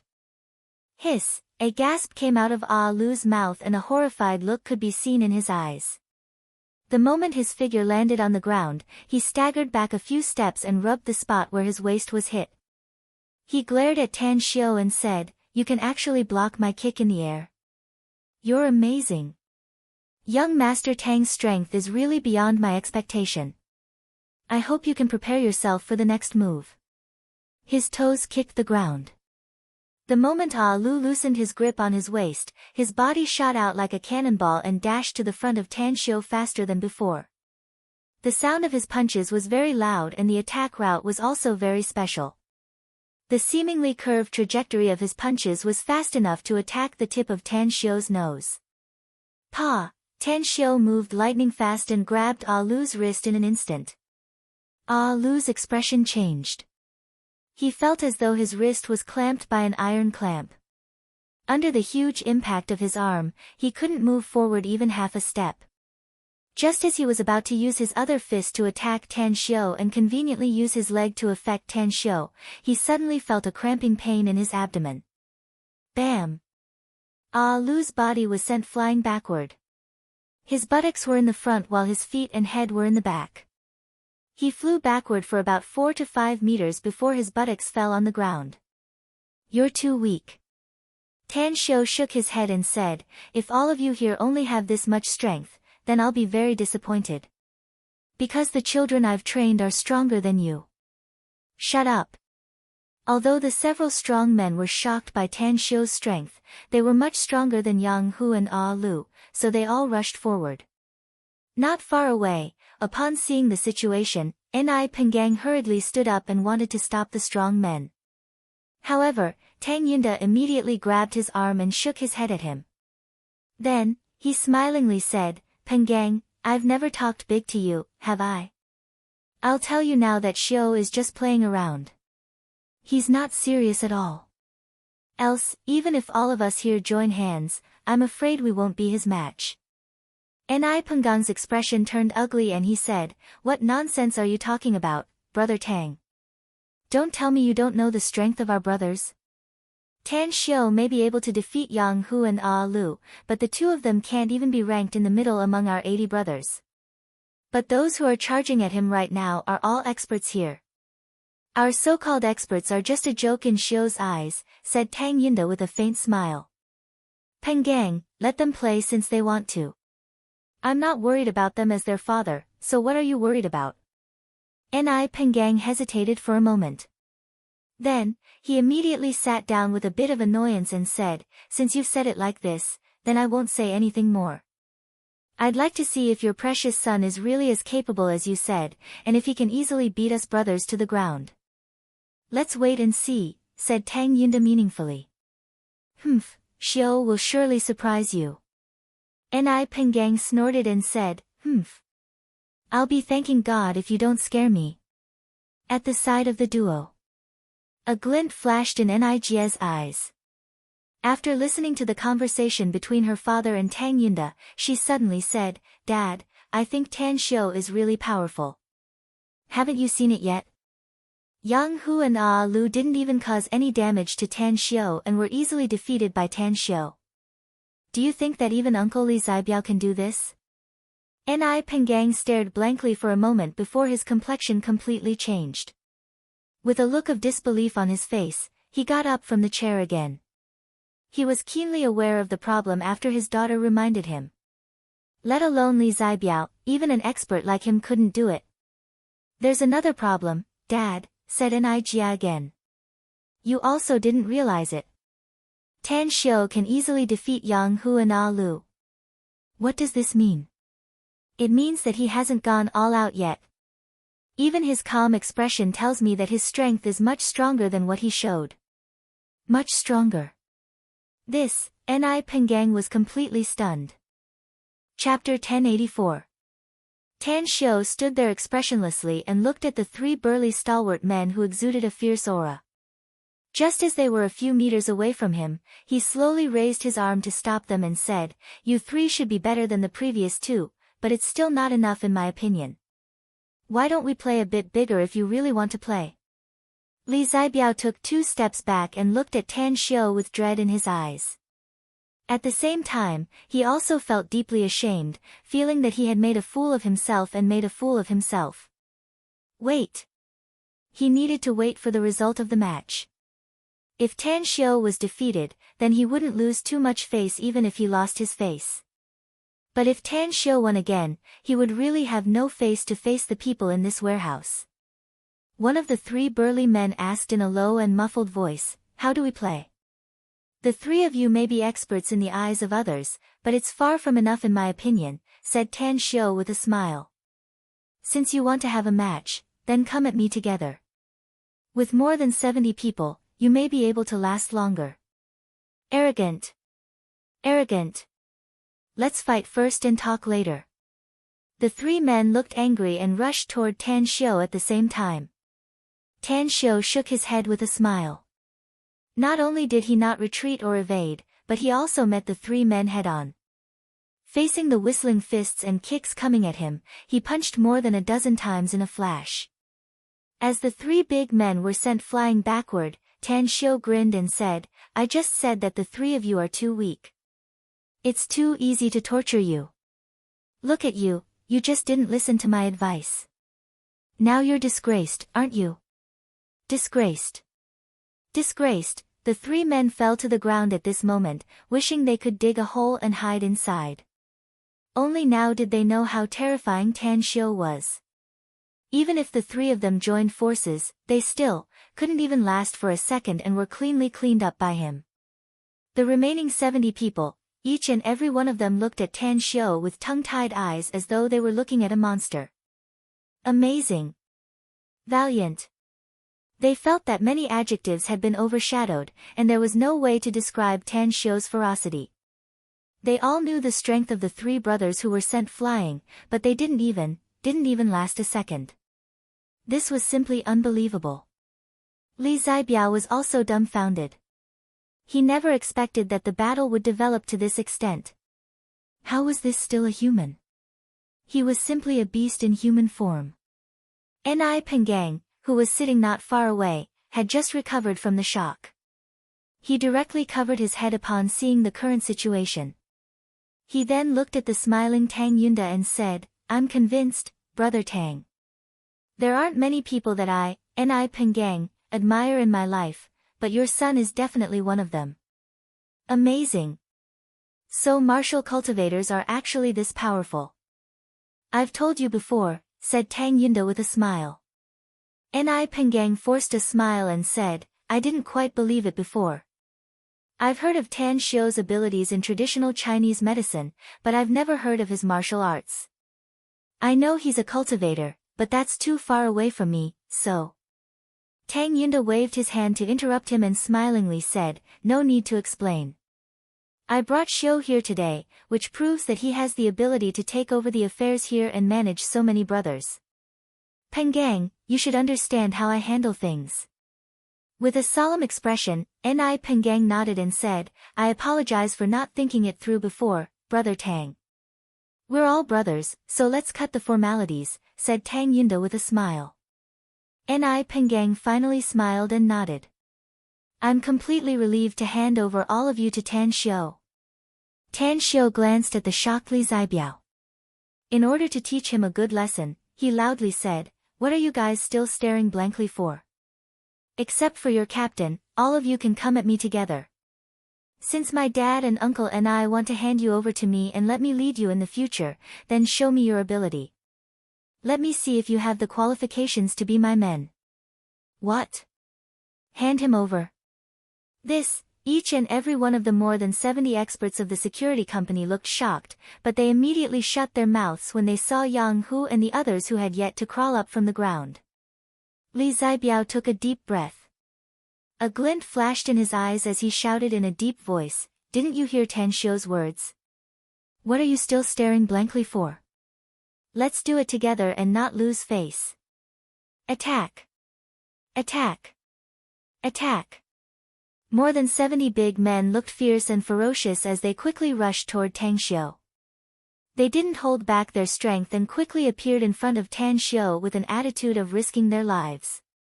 Bam, bam, bam. Tan Xiu's expression was very calm as he constantly wandered among the crowd, easily dodging their attacks. Every time he moved his feet, he would send a big man flying. His strength was very ingenious. He could send them flying, but he wouldn't cause them any serious injuries. Li Zibiao staggered 4 or 5 steps back. His eyes nearly popped out of their sockets. The scene in front of him was something he never dared to dream of before. Too terrifying. Too valiant. It was too unbelievable. It must be noted that he was well aware of the strength of these 70 brothers. In the eyes of countless people, each and every one of these brothers was an expert, a powerhouse. Even if they were to enter the battlefield, they could still kill in all directions. However, at this moment, they were like soft lambs being ravaged by a ferocious and hungry wolf. Ni Pengang was now completely dumbfounded. He had personally trained many of these brothers, so he naturally knew their strength. But now... Am I dreaming? Nijie's eyes at his side were getting brighter and brighter. In the end, her eyes were completely filled with worship. She was a proud and arrogant woman. Even if she was very polite on the surface, she was full of arrogance deep down inside. But now, her arrogance was completely crushed by Tan Xiu's strength. Too amazing. Too amazing. Such a man was not only handsome and capable, but his martial prowess was also simply heaven-defying. If she could find such a boyfriend, no, if she could find such a husband, she would definitely have a sense of security in the future. 40 seconds. More than 70 strong men from the security company were all sent flying by Tan Xiu. Even though some of them endured the pain and crawled up from the ground, they didn't dare to take half a step forward. They were afraid. They had faced a hail of bullets and fierce enemies, yet they had never been afraid. But at this moment, they were afraid. It was because they felt that they were not facing a human at all, but a devil king, a great devil with terrifying strength. Fight him. That was simply looking for a beating. Tan Xiu clapped his hands and nodded with satisfaction. You're not bad. At least you can hold on for some time, though it's only about 40 seconds. That's right, Uncle Li. Can we have a match now? You just said that I have thin arms and legs, and I don't even have the strength to truss a chicken. Li Zibiao's face flushed red. He was so ashamed that he almost covered his face and ran away. Looking at Tan Xiu's faint smile, his lips squirmed a few times and he coughed a few times. Then, he waved his hand and said, forget it, forget it. I made an error in judgment. Furthermore, I was arrogant and conceited, and underestimated the enemy's taboo. Tang Xiu, I apologize for my previous attitude. Let's forget about the competition. I've learned my lesson and I'll keep it in mind. Tan Xiu was very satisfied with Li Zibiao's attitude. The reason why he fought with the others was that he wanted Li Zibiao, the captain, to understand that no matter what kind of enemy he would face in the future, he couldn't take it lightly. Being responsible for failing in an easy task was a trivial matter, but causing his brothers to die was a big deal. If that's the case, then forget it. Your injuries are nothing. I've controlled my strength very well, so you'll be able to recover in 10 minutes. There won't even be any pain left. Everyone's mouth couldn't help but twitch upon hearing this. Strength, very well controlled. This child is truly heaven-defying. He can actually pay attention to propriety in the melee just now. What exactly is his bottom line? How powerful is he, exactly? Tan Xiu returned to Tang Yunda and Ni Penggang's group and said with a faint smile, Uncle Ni, did I perform well? Do you feel at ease handing them over to me? If I don't feel at ease handing them over to you, I'm afraid there's nothing in this world that can make me feel at ease. Ni Penggang forced a smile and said, You're very strong and amazing, Tan Xiu. I, Ni Penggang, admire you. Your dad has given birth to a good son. Upon hearing this, Tang Yunda suddenly felt proud inwardly. He got up and smilingly said, Xiu, your uncle and I may be praising you, but you can't be arrogant and complacent. These brothers are my and Uncle Ni's brothers. They're our most trustworthy people, so you must treat them well in the future. Help them become stronger. Don't worry, Dad, Uncle and I. Tan Xiu nodded. After that, Tan Xiu turned to look at the strong men who crawled up from the ground. He cupped his fists and said, Let me introduce myself again. I'm Tan Xiu, the son of Tang Yunda. In your eyes, I am very young, only in my 20s. Moreover, I look weak, without much strength. However, I can tell you that with the strength of all of you, even if your numbers were 100 times greater, you would still not be a match for me. Everyone looked at Tan Xiu in silence. Although they felt that Tan Xiu's words were a bit exaggerated, they still chose to be silent. They were too arrogant before, and their faces were still hurting until now. Of course, you're very weak now, but that's because you don't have my guidance, said Tan Xiu again. It's also because of this that I won't take you away for the time being and will continue to leave you here. However, I will pass on a cultivation technique to you and draw up a training plan for you. You'll be eliminated if you don't reach the required strength within 3 months. You won't be qualified to be my men. Chapter 1085. As the captain in everyone's eyes, Li Zibiao paced 2 steps forward and asked in a deep voice, May I ask what the cultivation technique is now? What is the level of strength you set? You're not qualified to know for the time being. You only need to know that each of you must be 10 times stronger than you are now after 3 months, said Tan Xiu indifferently. Otherwise, you won't be qualified to be Tan Xiu's men. Are you kidding me? Li Zibiao angrily retorted. We may not be as strong as you, but we're already experts in the eyes of countless people. At our level, if we want to improve further, we need to spend a lot of time training in order to improve even a little bit. You want us to be 10 times stronger in 3 months? That's impossible. There's nothing in this world that's impossible. Tan Xiu sneered. It all depends on whether you can put in the effort. Tang 28, come here. Tang 28, who had been following Tan Xiu but had never spoken, suddenly came to Tan Xiu's side and respectfully greeted, Sect Master. Tell them how old you are, said Tan Xiu with a nod. 8.5 years old, answered Tang 28. Tan Xiu shifted to the people in front of him and said in a deep voice, Did you hear that? He's 8.5 years old. How much strength do you think he has at this age? Li Zibiao squinted his eyes and observed Tang 28 a few times. Then, he said, he may be a martial arts prodigy, but I'm afraid it's difficult for him to have much strength due to his age. We're not your match, but he. Tan Xiu sneered. Tang 28, Captain Li didn't attack just now. You should have seen it, right? You should know what to do now, right? Tang 28 slightly nodded and paced a few steps toward Li Zibiao. He cupped his fists and said, Please enlighten me, Captain Li. Li Zibiao was stunned, as were the 79 strong men from the security company. Even Ni Penggang and Ni Jia, who were sitting there, were dumbfounded at the moment and looked at Tan Xiu and Tang 28 incredulously. Open, are you kidding me? An 8.5-year-old child dared to challenge Li Zibiao? Had the world gone haywire, or was there something wrong with the brains of Tan Xiu and the 8.5-year-old child? After Li Zibiao reacted, he looked at Tan Xiu and angrily said, Are you humiliating me, Tan Xiu? Tan Xiu sneered and said, "You can take it as me humiliating you if you want." Now he wants to challenge you again. Are you even afraid of an 8.5-year-old child? Yang Hu yelled angrily, "Captain, teach him a lesson."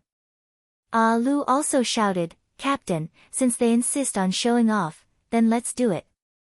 Let them know that you are not weak." "That's right, do it." "So be it. Teach him a lesson." Li Zibiao was so angry that he laughed. He gave a thumbs up to Tan Xiu and angrily said, "Well done. I didn't expect you to humiliate people just because you're strong. Since you want me to fight a child, I'll fulfill your wish. Let's see how you deal with this later." "Did you forget what I just told you, Captain Li?" Tan Xiu sneered. "Don't be too full of yourself, else you'll get slapped in the face again and it'll be even more painful." Li Zibiao took 2 deep breaths to control his emotions. He then looked at Tang 28 and said, "I won't show mercy to you since you want to challenge me, kid. Just now, your so-called sect master personally said that we can't let our guard down when facing anyone. You went all out to show your respect to me," said Tang 28 with an expressionless face. "Of course, you're too weak and sect master doesn't want to hurt you, so I naturally can't hurt you. Let's do it." Had it not been for the previous incident, Li Zibiao wouldn't have bothered with a little kid at all.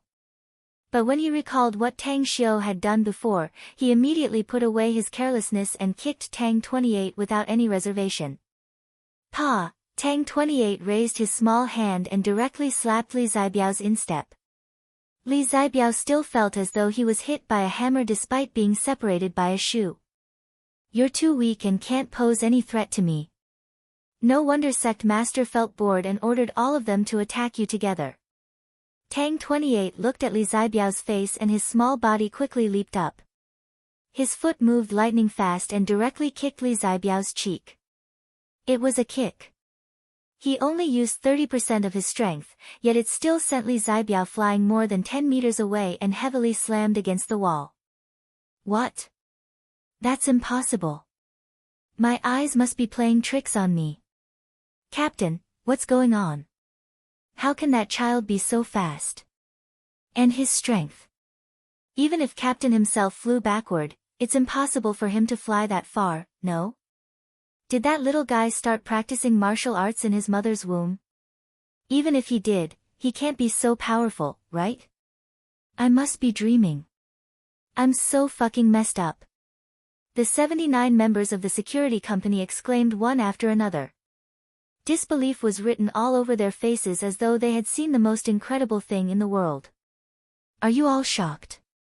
Tan Xiu lightly asked.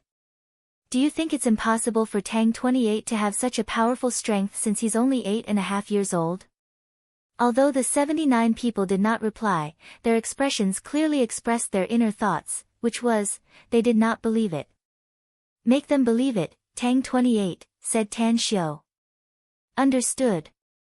Tang 28's figure instantly turned into a hazy image. His figure flickered and the crackling sounds of his attacks were particularly ear-piercing. The 79 strong men who had just crawled up from the ground were knocked down again. This time, Tang 28's control of his strength was not very good, so his attacks were heavier than Tan Xiu's. For a time, the strong men who were knocked down couldn't get up from the ground and could only hug the place they were hit, curling up and screaming on the ground. Tang 28 stood in the middle of the crowd and coldly said, "Sect Master has been educating all of you ever since you entered this place, making you understand that you can't judge a book by its cover. But all of you are too stupid and too arrogant. That's why you're being punished like this." "Punishment?" "That's right, it's punishment." Everyone, including Li Zibiao, felt as though a storm was set off inside their hearts. At the same time, they were also deeply ashamed. If Tan Xiu's defeat made them regret their previous arrogance, then Tang 28's defeat at this moment was more like an invisible slap that constantly slapped their faces. Everyone's face was boiling hot at this moment. They wished they could find a hole to burrow into and never come out again. How shameful. It was too shameful. An 8.5-year-old child was able to beat them, who thought they were battle-hardened experts, to the ground in such a short period of time. Ni Penggang's breathing was a bit heavy and his eyes were fixated on Tang 28. At this moment, he was deeply aware of how terrifying cultivators were. He also remembered what Tan Xiu said before, saying that he could become a cultivator within 3 months and become a qi refining stage cultivator. Tan Xiu, can I be more powerful than Tang 28 if I cultivate diligently 3 months later? Ni Penggang couldn't wait to ask. Tan Xiu turned around and looked at Ni Penggang's expectant eyes. He slowly shook his head and smilingly said, Tang 28 is not a weakling, Uncle Ni. He's a genius who stood out from tens of thousands of children. Let alone 3 months of cultivation, you may not be able to reach his level even if you cultivate for 3 years. The road ahead must be walked slowly, and cultivation must be accumulated slowly. Ni Penggang's pupils shrunk and disappointment filled his heart. Tang 28's combat prowess was too strong. He could tell that Tang 28's combat prowess was no worse than Tan Xiu's just by looking at him. However, he didn't know their actual strength. After thinking up to this point, he asked, Tan Xiu, how much of his strength did Tang 28 use just now? Tell him, Tang 28, said Tan Xiu with a smile. Maybe less than 30%, answered Tang 28. Hiss, Ni Penggang couldn't help but gasp. He looked at Tang 28 as though he was looking at an alien. How old is he? An 8.5-year-old child only used less than 30% of his strength to defeat so many of his battle-hardened brothers. This is simply heaven-defying. The pain on the 80 security company's members finally eased a lot. But after hearing Ni Penggang, Tan Xiu, and Tang 28's words, they couldn't help but shiver with intense fear inside. That's right, it was fear. They simply couldn't imagine how tragic their deaths would be if they were to encounter such a terrifying enemy on the battlefield. Tan Xiu shifted to Tang Yunda and smilingly said, Dad, the sparring competition is over, so why don't you and Uncle Ni have a few more words? Time is precious, so I'll be ready to train them well and strive to make their strength soar as soon as possible. Then I'll say a few words. Ni Penggang slowly nodded. Brothers, all of you weren't chosen by Tang Yunda back then, but by me. You are all our brothers, and we are truly on the same side. Today, Tang Yunda and I have made a decision to hand you over to Tan Xiu so that he can train you well and turn you into elite troops. Therefore, you must obey his orders from now on and regard him as your highest officer. The 80 people didn't speak, but there was a bit of expectation in their eyes. They clearly realized that if they chose to obey Tan Xiu's orders, they could get Tan Xiu's training and become powerful experts in the future. They wanted to become stronger. They wanted to have the power to take revenge. Chapter 1086. Tang Yunda paced 2 steps forward and said in a deep voice, Ladies and gentlemen, I believe you all know the reason why I founded this organization. It had been more than 20 years. The blood feud between his brothers had to be avenged. Some of the brothers who died in battle were your relatives, and some were our comrades. Since you chose to join us, you should have the mentality of killing your enemies and taking revenge for your brothers. However, more than 20 years have passed. I don't know if you still remember the hatred between our brothers back then, or if you're still willing to take revenge for them. So, today, I will give you a chance to choose. If you are willing to disregard everything, even if it means losing your lives, to avenge your brothers, I welcome all of you to stay. If you have already changed your mind, you can choose to leave now. Furthermore, I will give each of you 2 million yuan to let you have a good life in the future. Tang Yunda's expression became particularly serious as he spoke up to hear. Revenge. I've waited for so many years just for the day of revenge. SOE Corporation, House Dolan. They all deserve to die. Blood for blood, a tooth for a tooth. Kill. All 80 of them revealed hatred in their eyes at the same time. There was also a strong sense of determination in their eyes. Tang Yunda straightened his body as he watched his brothers crawl up from the ground. He slowly raised his right arm and performed an extremely standard military salute. Schwa, even though they were no longer serving in the army, they still saluted, expressing their respect for their brothers who had died in battle and their willingness to stay and fight alongside their brothers who were still alive. Now, I'll hand you over to my son, Tan Xiu, said Tang Yinda in a deep voice. Are you willing? I'm willing. The tidy reply was deafening. Tang Yinda nodded silently and said, Tang Yinda's son, I can assure you that he'll treat you like his own brother. My dad is right, said Tan Xiu in a deep voice. Since he handed you over to me, I'll lead you to charge and break through the enemy lines. I'll kill all the enemies of House Dolan and destroy the SOE company and other companies controlled by House Dolan. Li Zibiao took a few steps forward and asked aloud, I have 2 questions. Tan Xiu said, if you have any questions, just ask. First question, how shall we address you in the future? Asked Li Zibiao. Tan Xiu said, call me boss first. Yes, boss. The 80 people shouted in unison. Li Zibiao asked again, when are we going to make a move, boss? We've been waiting for so many years, we can't wait any longer. Tan Xiu shook his head and said, I've been waiting for so many years, so I don't mind waiting for a while longer. Now is not the time to attack House Dolan. Only when you become stronger can I lead you to charge and break through the enemy lines. 3 months, I'll give you 3 months. If you can increase your strength by 10 times within 3 months, then you will be qualified to become my subordinates. But if you can't, then you can take 2 million and retire. Tang Yunda and Ni Pengang exchanged glances and tacitly left. Ni Jia also left at the same time. Tan Xiu, however, was not in a hurry to leave. Since he had decided to incorporate these people in front of him, he didn't want to waste time and directly taught them the cultivation technique. Although he only imparted some of the contents, which could only let them cultivate to the golden core stage at most, it was enough to make these people ecstatic. Soon after, Tan Xiu drew up a training plan and took out some medicinal pills from his interspatial ring, giving 2 to each of them. These 2 medicinal pills could allow these warriors who had qi in their bodies but didn't know how to control it to quickly transform their true qi into true essence. The foundation was what Tan Xiu valued the most. With the foundation, it would be easier for them to step into the ranks of cultivators, and it would be much easier to train them. At first, when the 80 people saw the training plan formulated by Tan Xiu, all of them looked horrified. But after Tan Xiu stated that only by following his training plan could they increase their strength by 10 times within 3 months, they all gritted their teeth and agreed. In the evening, Tan Xiu left Tang 28 with his father, Tang Yinda, to accompany his father to drink and reunite with his old brothers.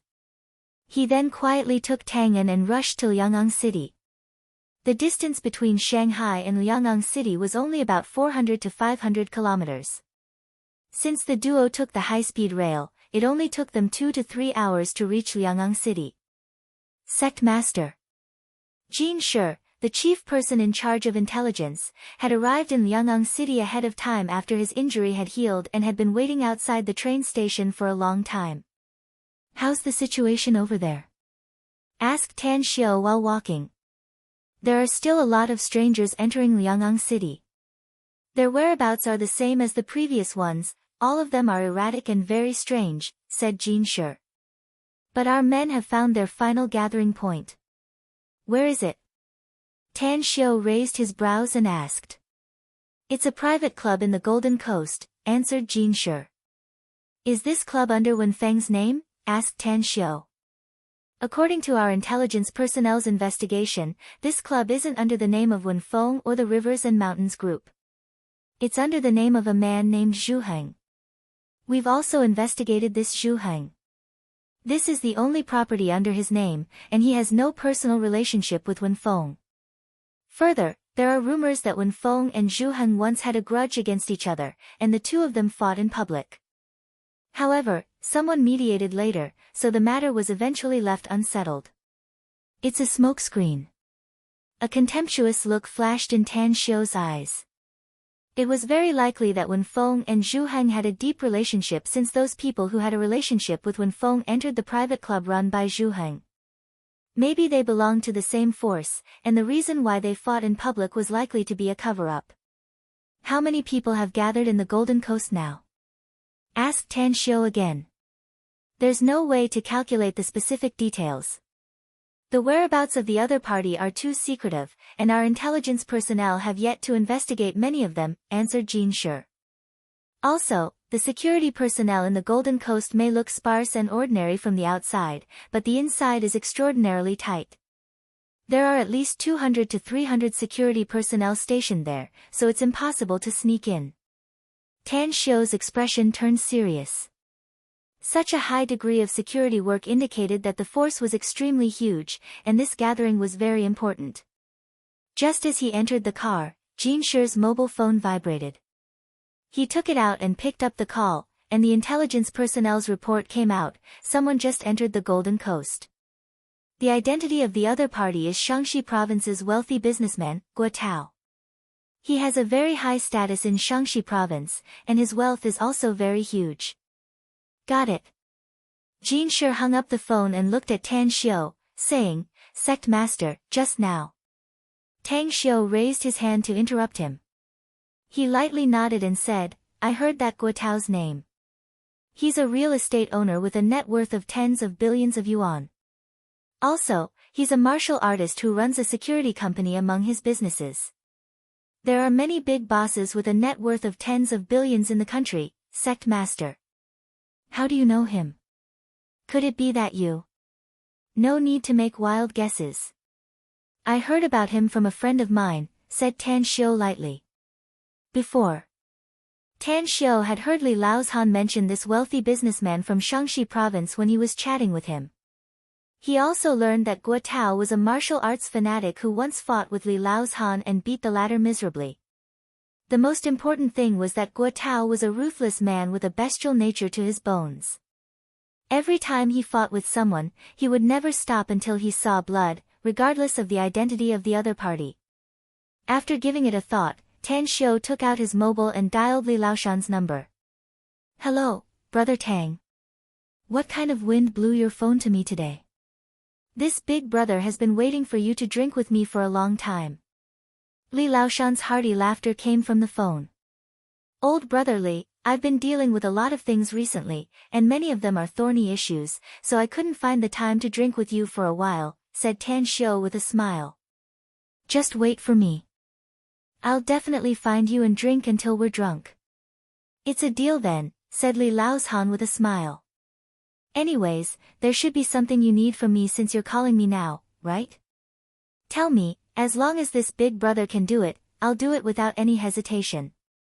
As a matter of fact, I just want to ask you about someone. I want to know how much you know about him, said Tan Xiao with a smile. Who is it? Asked Li Laozhan in surprise.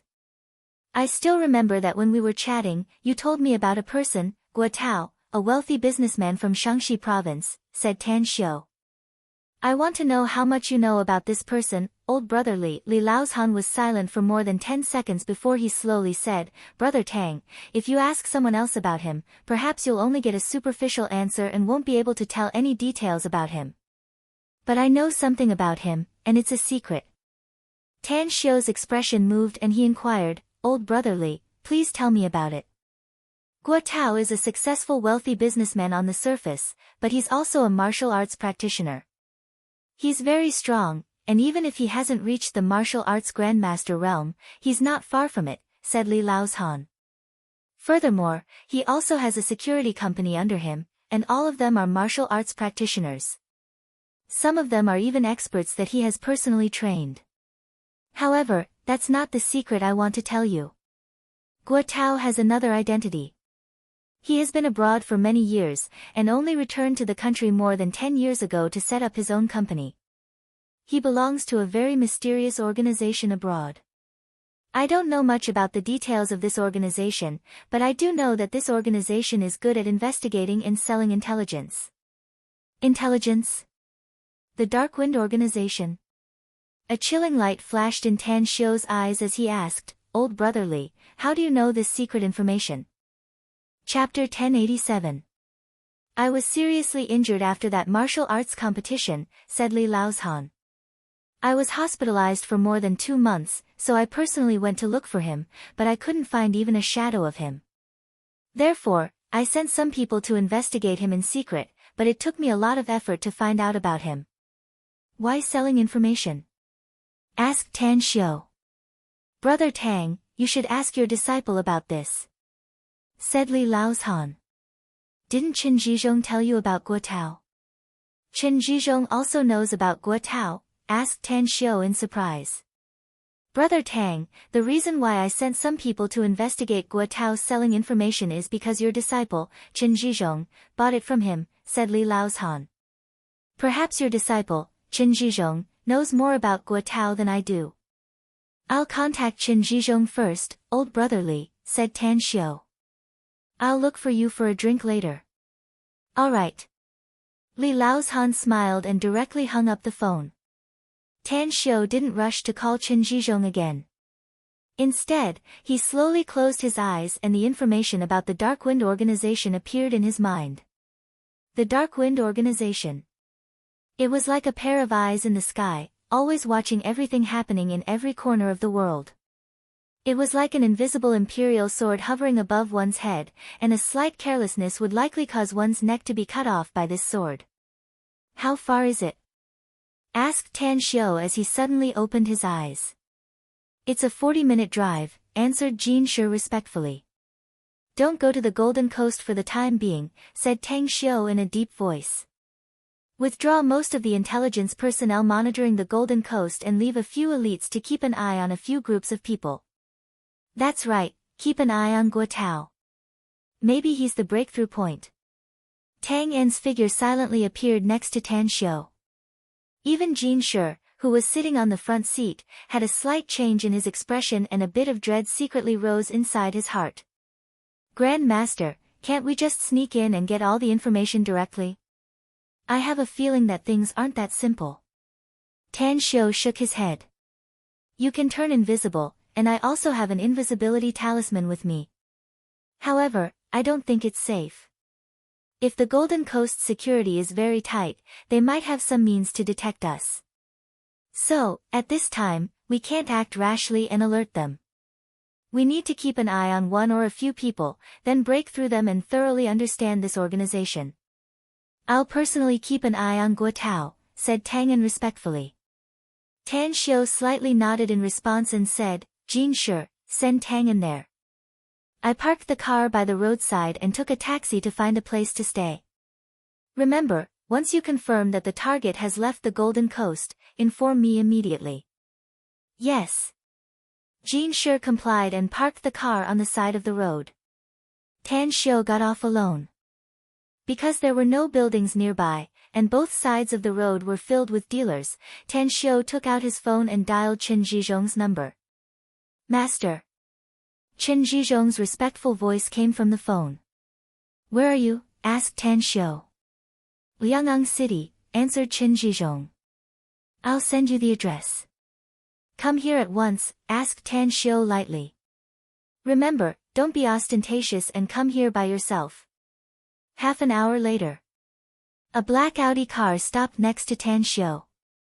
After the driver's door was opened, Qin Jizhong, dressed in a black suit, strode to Tan Xiu and said, How did you come to Liang'ang City, master? And why are you here? That's what I wanted to ask, answered Tan Xiu. I came to Liang'ang City because I found a secret of an old friend, so I quietly followed him, said Qin Jizhong. There's a private clubhouse in Liang'ang City called the Golden Coast where a lot of special people are having a gathering. I'm going to find that old friend of mine to settle this grudge after their gathering is over. Tan Xiu squinted his eyes and asked, Is that old friend of yours called Guo Tao? Qin Jizhong looked surprised, but he slowly shook his head and said, It's not Guo Tao. It's Wen Feng.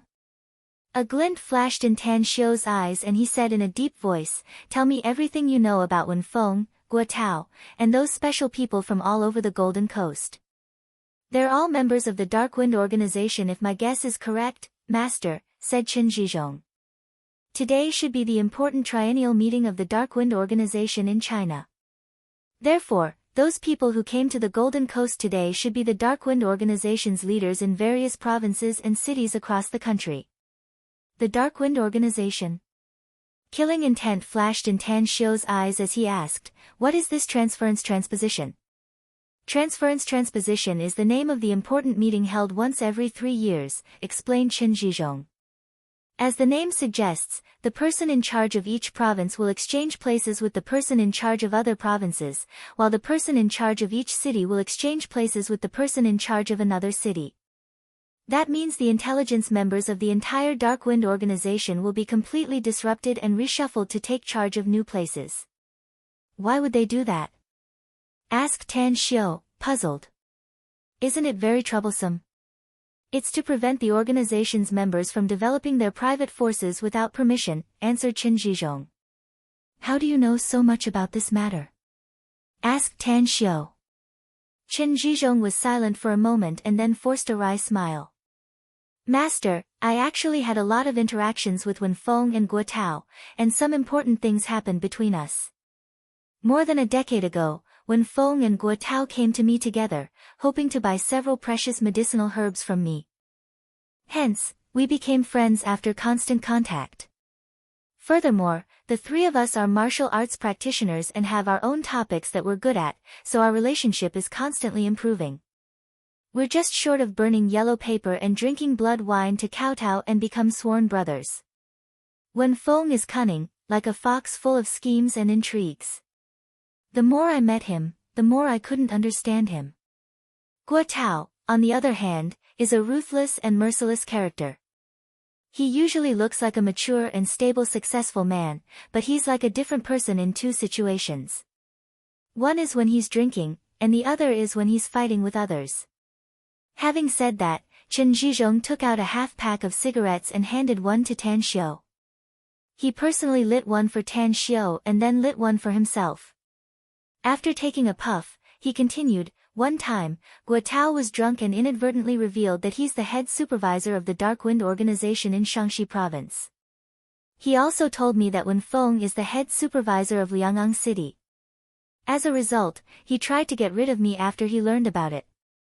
I've fought with the 2 of them in secret many times, and I even tried to find 2 martial Dao Grand Masters to protect me for a period of time. They didn't dare to expose their identities to others, much less their superiors in the Dark Wind organization, so they negotiated with me. I'm responsible for keeping it a secret for them, and they won't send anyone to kill me again." "It's not over yet, is it?" asked Tan Xiu lightly. Murderous intent burst out from Qin Zhizhong's eyes as he said, "Of course it's not over, master. Those 2 bastards promised me, yet they still sent people to assassinate me. My wife was assassinated by them." "So you've been investigating them?" asked Tan Xiu. "That's right." Qin Zhizhong nodded. "I've been trying to investigate them for so many years. I even bought intel from them. I don't care whether it's true or false. What I care about is getting more and more information about them every time I come into contact with them." Tang Xiu silently finished smoking the cigarette and then asked in a deep voice, "If I give you a team of very powerful experts, can you become their commander-in-chief? Do you have the confidence to exterminate all the Dark Wind members gathered in the Golden Coast?" Qin Zhizhong's eyes lit up and hurriedly replied, "I'm absolutely sure." Tan Xiu nodded in response.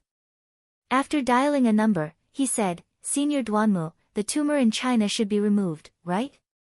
"What do you mean?" Duanmu Lin's confused voice came out of the phone. "It's the Dark Wind," answered Tan Xiu in a deep voice. Duanmu Lin was silent for a few seconds and then slowly said, "They're very cunning and well hidden. Although a small number of the Dark Wind's members are under the surveillance of our country's intelligence agents, most of them are unsure of their identities. Therefore, acting rashly will not only alert them, but we also need to worry that they will be driven to desperation and do something harmful to society. There's an opportunity to help the country remove this tumor," said Tan Xiu. "Are you willing to act against them?" "Are you sure?" asked Duanmu Lin hurriedly. "Can we really dig out all the Dark Wind's members in China?" asked Duanmu Lin hastily. "There may be a few who slip through the net, but considering the entire Dark Wind's intelligence network in China, I think we can act against them," Tan Xiu said. "It's definitely worth it." Duanmu Lin quickly asked. Where are you, Tan Xiu? Liang'ang City, answered Tan Xiu. Give me 5 hours and send me your specific address in Liang'ang City. I'll be there soon, said Duanmu Lin in a deep voice. Be careful when you come here, Senior Duanmu, said Tan Xiu with a light smile. Liang'ang City has become the gathering place for all the Darkwind's top brass in China. I'm afraid that countless Darkwind's intelligence agents have appeared in the entire city, and the Golden Coast Private Club in Liang'ang City has become their lair. Don't worry. Duanmu Lin's voice was full of confidence. Tan Xiu hung up the phone and looked at Chen Zhizhong with a smile. I'll hand over the experts of the State Ability Users Bureau to you.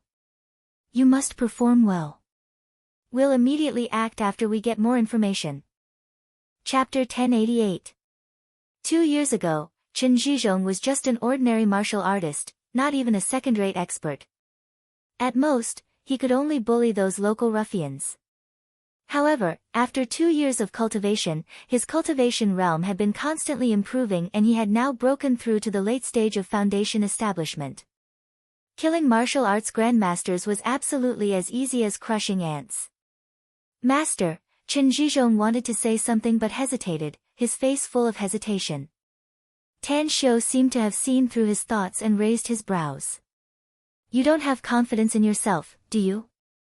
You're absolutely certain that the other party is an expert from the State's Special Abilities Bureau, so you don't dare to fight them? A little bit, indeed, said Chen Zhizhong with a forced smile. I was just a businessman before, after all, and those people are the armed forces of the state. Even if I want to, the consequences will be unimaginable if they don't listen to my command at the critical moment. You said that you were a businessman before, but now your identity is different, said Tan Xiu in a deep voice. You're a cultivator now, and a foundation establishment cultivator at that stage. In my eyes, a late-stage foundation establishment cultivator is as weak as an ant, but in the eyes of others, a late-stage foundation establishment cultivator is definitely a god. Let me tell you something, there are no more than 5 ability users in the entire Special Abilities Bureau who can defeat you in a one-on-one fight. Chen Zhizhong's eyes lit up and confidence suddenly rose inside him. He looked at Tan Xiu's serious expression and gritted his teeth. I won't let you down, master. A smile finally appeared on Tan Xiu's face. You must always remember that you're no longer who you used to be, Zhizhong. Don't limit your world to the business world, let alone the country. You're my disciple, so your vision can't be limited to this earth. There are countless races in the vast universe, and there is a higher plane above our universe. There are hundreds of millions of races and trillions of lives in that higher plane, among which there are countless powerhouses who can destroy the world with a flick of their fingers. In the future, you'll have to face those gods and immortals, not the common people on earth. Hiss, Chen Zhizhong couldn't help but gasp. This was the first time he heard such a shocking statement from Tan Xiu. Moss. Master, could it be that what you said is true? There are countless aliens in our universe? What about the higher planes? Is there really an existence that can destroy the world with a flick of a finger? Chen Zhizhong's voice was trembling. There was anticipation and fear in his tone. Tan Xiu sighed in his heart. He found that since Chen Zhizhong became his disciple, he had not given much guidance to Chen Zhizhong. He had even told him very little about the cultivation world and the higher level of things. Lighting up another cigarette, Tan Xiu said, Zhizhong, your company's affairs should have been handed over to your son, right? You're wrong. Tan Xiu's expression suddenly changed, and a strong killing intent emerged in his eyes. He instantly grabbed Chen Zhizhong's neck, and a sharp dagger was pressed against his heart. Moss. Master. Chen Zhizhong revealed a look of disbelief. He simply couldn't believe that Tan Xiu would suddenly attack him. Stretch out your wrist, said Tan Xiu coldly. Upon hearing it, Chen Zhizhong immediately stretched out his left wrist. He could feel that the sharp dagger was taken away by Tan Xiu from his heart. His expression relaxed a bit. Tan Xiu put away the dagger and grasped Chen Zhizhong's pulse. What made him angry was that someone had placed a seal inside Chen Zhizhong's body. Not only could this seal shield Qin Zhizhong's own power, but it could also affect his spiritual sense, causing his spiritual sense to be trapped in his sea of consciousness, causing a huge gap in his memory. Master! Qin Zhizhong cautiously called out. Tan Xiu loosened his grip on Qin Zhizhong's neck. Killing intent flashed in his eyes as he asked in a deep voice, "Who have you seen after leaving Kunlun Mountain? Can you remember who has done something to you?" Qin Zhizhong looked confused as he shook his head and said, "No. After returning to Star City, I immediately arranged the company's affairs and handed over all the big and small matters to my son. Every day, huh? How come I can't remember anything? What am I doing every night?" Tan Xiu loosened his grip on Qin Zhizhong's wrist and said in a deep voice, "Follow me." Liang'ang City. The Blue Ocean Golden Metropolis Hotel was located in the city's new development district, a bustling area.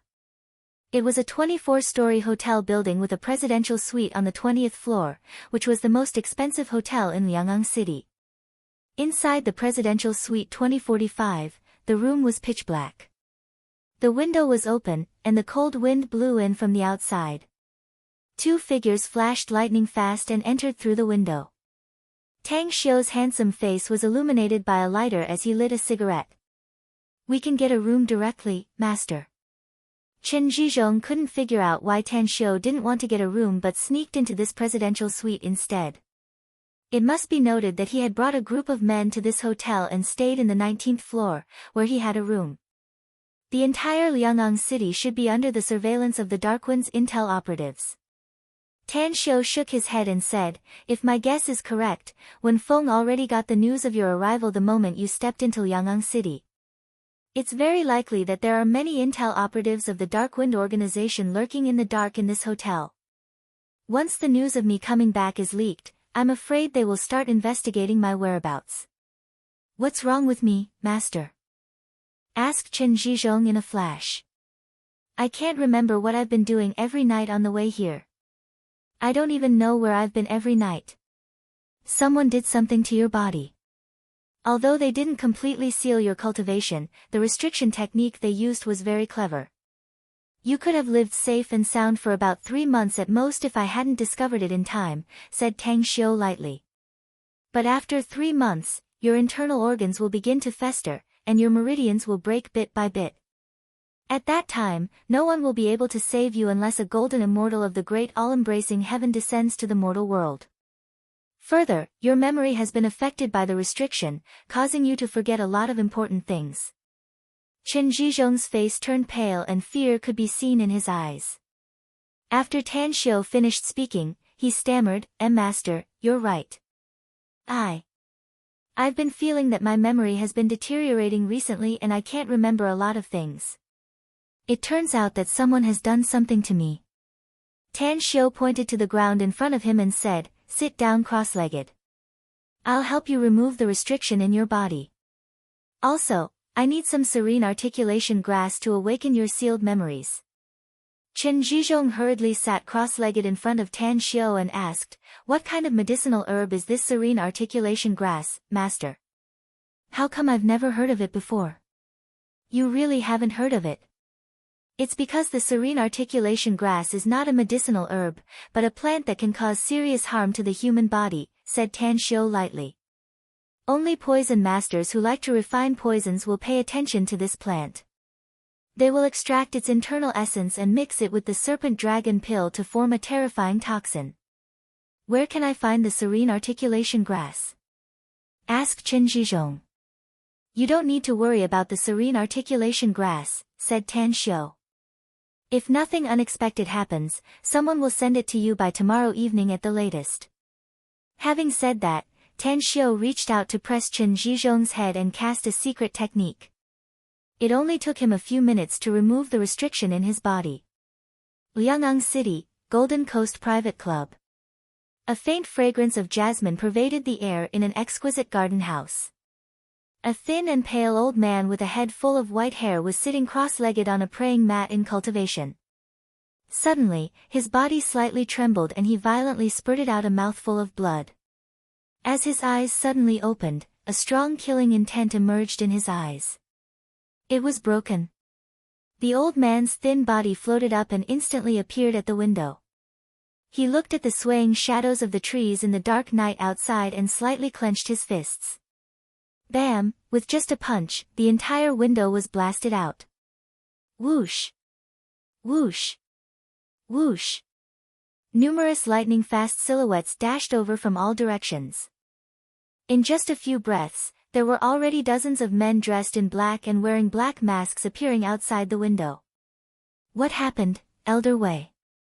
Wen Feng, who was wearing pajamas and slippers, flashed from a distance and looked at the old man with a face full of killing intent. His heart suddenly trembled and he respectfully asked. Someone broke the restriction I cast on Qin Zhizhong's body, said Elder Wei with a heavy tone. Wen Feng looked surprised and said, Elder Wei, didn't you say that no one in this world can break the restriction you cast on Qin Zhizhong's body except for you? Only a little time has passed, how come? Shut up. Elder Wei glared at Wen Feng with eyes full of killing intent. If Wen Feng dared to say another word, he would definitely kill him immediately even if he belonged to the same organization as Wen Feng. Wen Feng's breath stagnated. Although he was angry inwardly, he still looked respectful on the surface. Others might not know how terrifying and ruthless this Elder Wei was, but he was perfectly aware of it. At least a few of the brothers who came out of the training camp with him in the past had died in the hands of this old man. Elder Wei gasped for a few breaths and his murderous eyes moved away from Wen Feng. He looked at the direction of Star City and coldly said, the restriction I cast on Qin Zhizhong's body can't be easily broken even by a nascent soul stage expert, unless they are proficient in the secret arts of my sect and are proficient in breaking restrictions. Tell me, is there any powerhouse around Qin Zhizhong? Wen Feng hesitated for a moment and said, I sent some people to investigate Qin Zhizhong some time ago and found that there is indeed an expert around him. However, he's just a young man in his 20s. Even if he's very powerful, he shouldn't be that powerful, right? Chapter 1089. A chilling light flashed in Elder Wei's eyes as he said in a deep voice, there are cultivators in China, and the number is definitely more than the fingers on both hands. The more powerful one's cultivation is, the more they can change their appearance. If their cultivation breaks through to the nascent soul stage, they can even remold their body and return to their youthful appearance. Who's that guy? According to our investigation, Qin Zhizhong once worshipped a master 2 years ago, said Wen Feng. We haven't found out what exactly that master taught him. But after the progress of Qin Zhizhong's strength in the past 2 years, he should have been taught martial arts or cultivation. His name is Tan Xiu, a famous young divine doctor in China. He's also the big boss of China's Magnificent Tang Corporation. Magnificent Tang Corporation? A glint flashed in Elder Wei's eyes. He had heard of this corporation before. Even some of the top figures in the Darkwind organization had plotted to acquire the Magnificent Tang Corporation's products and technologies. Unfortunately, the Chinese government supported the Magnificent Tang Corporation, so it was ultimately left unsettled. Wen Feng, you should have investigated Tan Xiu very carefully given your character, right? Tell me everything about him, said Elder Wei in a deep voice. A forced smile appeared on Wen Feng's square face. He took out a wooden box from his bosom and carefully took out a Cuban cigar from it. After giving it to Elder Wei, he personally lit it for him and said with a forced smile, Elder Wei, I did send a lot of intelligence agents to investigate Tan Xiu's information, but there's an invisible group of forces that has been hindering us. Hence, the information about Tan Xiu is really pitiful. Alright, I'll send someone to deliver the information to you. Elder Wei angrily glared at Wen Feng and impatiently waved his hand. Hurry up. I must figure out who the person behind Qin Zhizhong is. I still want to see who has the ability to break the restriction I placed in Qin Zhizhong's body. Understood. Wen Feng respectfully nodded and immediately ran to the distance. However, a few minutes later, he returned helplessly and quickly came to Elder Wei's side. He forced a smile and said, Elder Wei, the Liang'ang branch just sent a message. The keeper lost the access card to the database, so they can't send the information here immediately. I still have an access card with me, so I'm afraid I'll have to go back myself. Old Wei shouted angrily, "Bring that keeper over. He actually lost such an important thing. Such a dereliction of duty will bring a huge hidden danger to our organization. Bastard, I'm going to make him beg for death." Wen Feng felt a chill in his heart. Everything he had said just now had been a lie to Elder Wei. The reason why he wanted to leave the Golden Coast Private Club was that staying there was like staying in a tiger's den. If they were not careful, they might be killed by the unpredictable Old Wei. Dodge. If he could hide for another minute, he would not stay for another second. As long as this form displacement transposition meeting ended, this old thing would be able to leave the kingdom of Huaxia. Then he would no longer have to worry about anyone or anything. Immediately after, Wen Feng quickly drove away from the Golden Coast with his 4 trusted subordinates. Not long after they left, the people who were monitoring the Golden Coast spread the news. At the Blue Ocean Golden Metropolis Hotel, Tan Xiao and Chen Zhizhong were hiding in the presidential suite and talking when Tan Xiao's cell phone suddenly rang. He picked it up and heard the report coming from the other side. He nodded and said, "I got it. Catch him and kill all the people around him." He hung up the phone. Tan Xiao looked at Chen Zhizhong and sneered, "Wen Feng actually came out of the Golden Coast in the middle of the night. You have a grudge with him, and I just broke the seal inside your body, yet he hurriedly came out. There's definitely a connection between the two. Maybe the one who harmed you is Wen Feng." "I have a question in my heart, Master," said Chen Zhizhong. "What is it?" asked Tan Xiao. Chen Zhizhong said, "If the person who harmed me was Wen Feng or someone sent by Wen Feng, why didn't they kill me directly? Why did they place a seal inside my body instead? Isn't that an unnecessary move?" Tan Xiao's expression shifted. He nodded and said, "What you said makes sense. The other party didn't kill you and instead spent a lot of effort to place a seal inside your body. This shows that they have a plot, and it's you.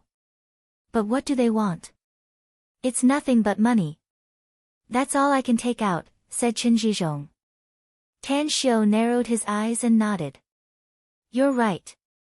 The market value of your company is very high, and your current wealth should be doubled compared to 2 years ago, right? Besides, you're running a medicinal herb business, so cultivators need precious medicinal herbs, so you've naturally become the prey in many people's eyes. As long as they can control you, they'll have a lot of medicinal herbs and money in the future." Chen Zhizhong asked, "Master, didn't you say that the restriction placed on my body by the other party will kill me within 3 months? If they kill me, then it'll be meaningless for them to control me." Tan Xiao sneered, "Since they can place a seal inside your body, then they naturally have the ability to break it. When you're in despair and the other party tells you that they can break the seal inside your body, will you easily beg them to save you? Will you promise them that you'll be at their mercy in the future?" Chen Zhizhong was silent for a moment before he slowly nodded and said, "It's possible. After all, it's better to live than to die. Only by living will I have infinite possibilities." Tan Xiao sneered, "The other party's wishful thinking is very good, but they neglected my existence. They never thought that I can break the seal inside your body. If my guess is correct, the person who placed the seal inside your body should have suffered a backlash. This can be considered as us collecting some interest in advance." Shortly after, Tan Xiao made a phone call and ordered Ban's Ho to go to his hometown in Qinghe County to look for the serene articulation grass in the mountains behind the Su family village. Tan Xiao once found a lot of serene articulation grasses in the mountains behind the Su family village. He didn't collect them back then, but he didn't expect that they would be useful now. At 2 a.m. on a wide and flat road with dim street lights, 2 off-road vehicles sped like the wind. However, right at this moment, a cold light shot out from the distance, accurately hitting the form of the off-road vehicle at the very front. Bam! Screech! Along with the sound of tires exploding and brakes screeching at the same time, the black SUV in front flipped 6 or 7 times and hit a lamppost on the roadside. The black off-road vehicle behind also came to an abrupt halt. Wen Feng, who was sitting in the black SUV in the back, opened the door and vigilantly observed the surroundings. He found that the surroundings were quiet and there was nothing unusual. Then, he shouted in a deep voice, "Check the people in the front car and see if they're all right." "We're fine, boss." Two middle-aged men with bloodstains crawled out of the black SUV in front and quickly came to Wenfeng's front. Wenfeng asked with an ugly expression, "What happened? Why did the tire burst?" "I don't know." The middle-aged man shook his head. "I'll explain it to you." A loud voice came from the bushes on the side of the road. Jin Shi smiled as he led 4 experts from the Tang sect to quickly surround Wenfeng's group of 5. Wenfeng's pupils shrunk. He just felt that something was amiss, but he didn't expect that someone would ambush them on the road. He was surprised because the entire Liang'ang city was now under the Dark Wind Organization's surveillance. Their people were stationed on all the major traffic routes and would be closely monitored if any suspicious person appeared. But where did these 5 people come from? "Who are you?" Wenfeng vigilantly looked at Jin Shi's group of 5 and asked in a deep voice. "You don't need to know where we came from," said Jin Shi with a faint smile. "What you need to know is that you won't be able to escape today." Wenfeng instantly pulled out a pistol from his waist, quickly unlocked the safety, aimed at Jin Shi, and pulled the trigger. Puff! A cold light flashed, and before Wenfeng's finger could completely pull the trigger, his wrist was pierced by a sharp dagger. Following a muffled groan, Wenfeng staggered back 2 steps with disbelief in his eyes. He might be a gun user, but his martial arts prowess was his strongest point. But just now, he didn't even have time to react and his wrist was pierced by a dagger. The situation made him feel a chill run down his spine. "Who the hell are you?" Wenfeng looked around and asked again in a deep voice after finding that there was no one else around. "I don't want to repeat myself." Jin Shi sneered. "You're our target today, Wenfeng, so please come with us. As for the others, kill them." Whoosh! Whoosh! Whoosh! Whoosh! The 4 people behind Jin Shi instantly dashed to Wenfeng's vicinity and unleashed lightning-fast killing moves to directly kill the 4 middle-aged men who had their expressions drastically changed. One of them even punched the back of Wenfeng's head after killing a middle-aged man and directly knocked him out. "Tang'an, I'll hand him over to you." Jin Shi looked around and said. Tang En's figure appeared out of thin air a few meters away from Jin Shi. At this moment, she was carrying another man who looked like a dead dog. If Li Laozhan were here at this moment, he would definitely be able to recognize him. This man was Guo Tao, a famous wealthy businessman in Shaanxi province. Bam! Tang En threw Guo Tao to the ground and indifferently said, "No need to hide. I'll follow you all the way to the hotel where Grand Master is staying. I'll deal with all the intel operatives of the Dark Wind Organization along the way." "Are you sure?" asked Jin Shi with a frown. Tang En snorted coldly and said, "I never say anything if I'm not sure." After saying that, her figure once again disappeared into thin air. Jin Shi looked at the place where Tang En disappeared and felt a chill in his heart.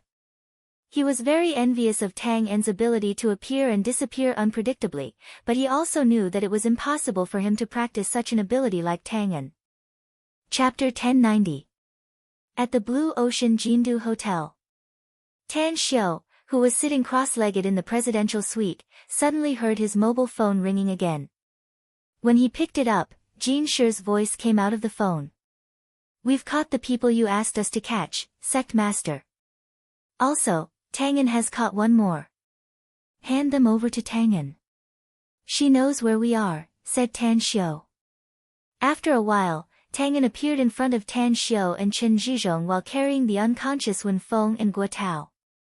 Immediately afterward, Jin Shi and the other 4 Tang sect members also quickly entered the room. "Close the curtains and turn on the lights," Tan Xiu calmly ordered. Pa! The lights in the presidential suite were turned on. After Tan Xiu walked to the sofa and took a seat, he looked at Wenfeng and Guo Tao who were thrown on the floor and asked, "Which one is Wenfeng, Zhizhong?" Chen Zhizhong pointed to Wenfeng and said, "He's him." "I also know the other one. He's Guo Tao. I didn't expect that you would send people to capture both of them, Master." Tan Xiu shot a satisfied look at Tang An and said, "Wake them up. Wake them up." The most effective way to wake them up was to beat them. The two Tang sect members violently beat the two unconscious men and quickly woke them up. "Stop." Tan Xiu lit a cigarette and puffed out the smoke. He looked at the two men's vigilant eyes and smilingly said, "You two must be Wenfeng and Guotao, right? I've heard of your great names like a thunderclap reverberating in my ears. It's just that I didn't expect that our first meeting would be under such circumstances." Wenfeng and Guotao exchanged glances and immediately asked in a deep voice, "Who are you? Let's play a game. If you can guess who I am, I'll tell my men to break one of your legs," said Tang Xiu with a smile. "If you can't answer, I'll tell my men to break both of your legs. Of course, you can also choose not to answer, and the consequence of not answering is having your limbs broken. What do you think?" Wenfeng glared at Tan Xiu and said in a deep voice, "Brother, this is the first time we've met, so there shouldn't be any deep hatred between us." Tan Xiu shook his head and said, "I think our hatred is very deep. Haven't you noticed who is standing behind you?" Wenfeng and Guotao looked behind them at the same time. When they saw Qin Zhizhong, their expressions instantly turned ugly. At this moment, they finally understood who they had fallen into. Even Wenfeng knew who the person sitting in front of him was. Tan Xiu. He was the young miracle-working doctor in the field of traditional Chinese medicine in China. The big boss of the magnificent Tang Corporation. Tan Xiu said with a smile, "Wenfeng, I'll give you 10 seconds. If you don't answer my question in 10 seconds, then I'll break your limbs and you'll live like a dead dog from then on. Of course, I hope you're still alive." Wenfeng felt a chill in his heart and hurriedly said, "You are Tan Xiu." Tan Xiu gave him a thumbs up and praised, "It seems that the intel operatives of your Darkwind organization are really amazing. I haven't had much contact with Qin Zhizhong in the past 2 years, yet I didn't expect that you could dig out my relationship with him." Kacha, Jinshi strode forward and stomped on Wenfeng's left leg bone, then quickly returned to the place where he just stood. "Aya!" Wenfeng let out a blood-curdling scream, and his entire face contorted. He didn't expect that the other party would be so ruthless and directly cripple his left leg.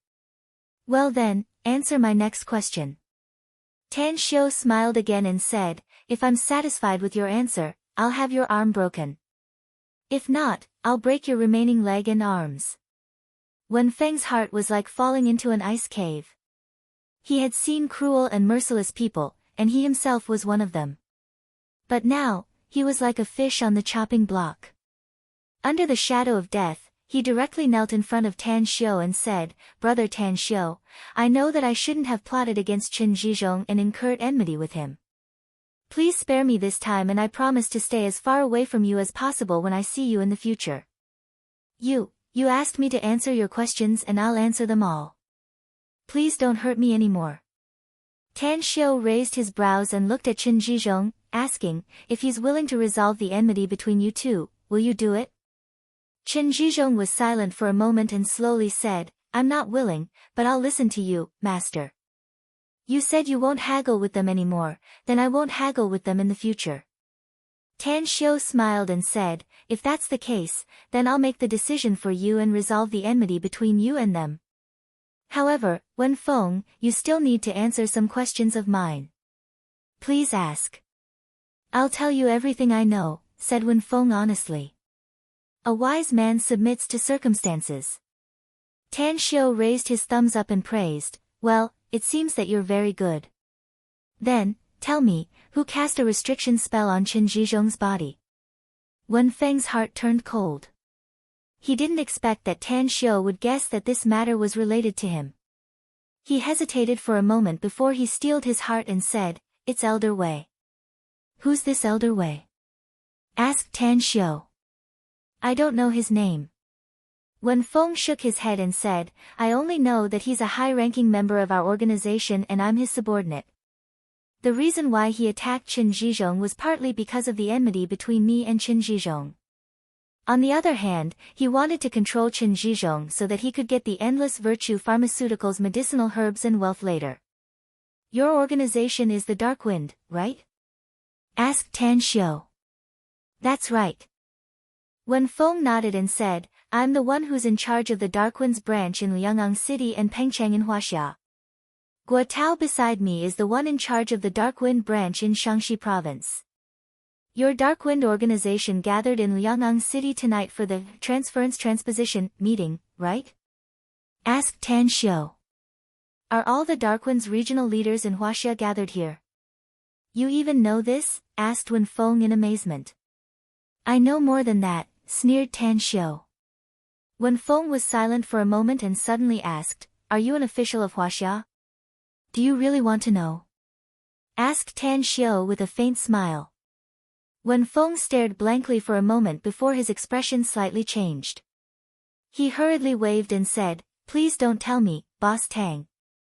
I don't want to know. It was me who asked something I shouldn't have.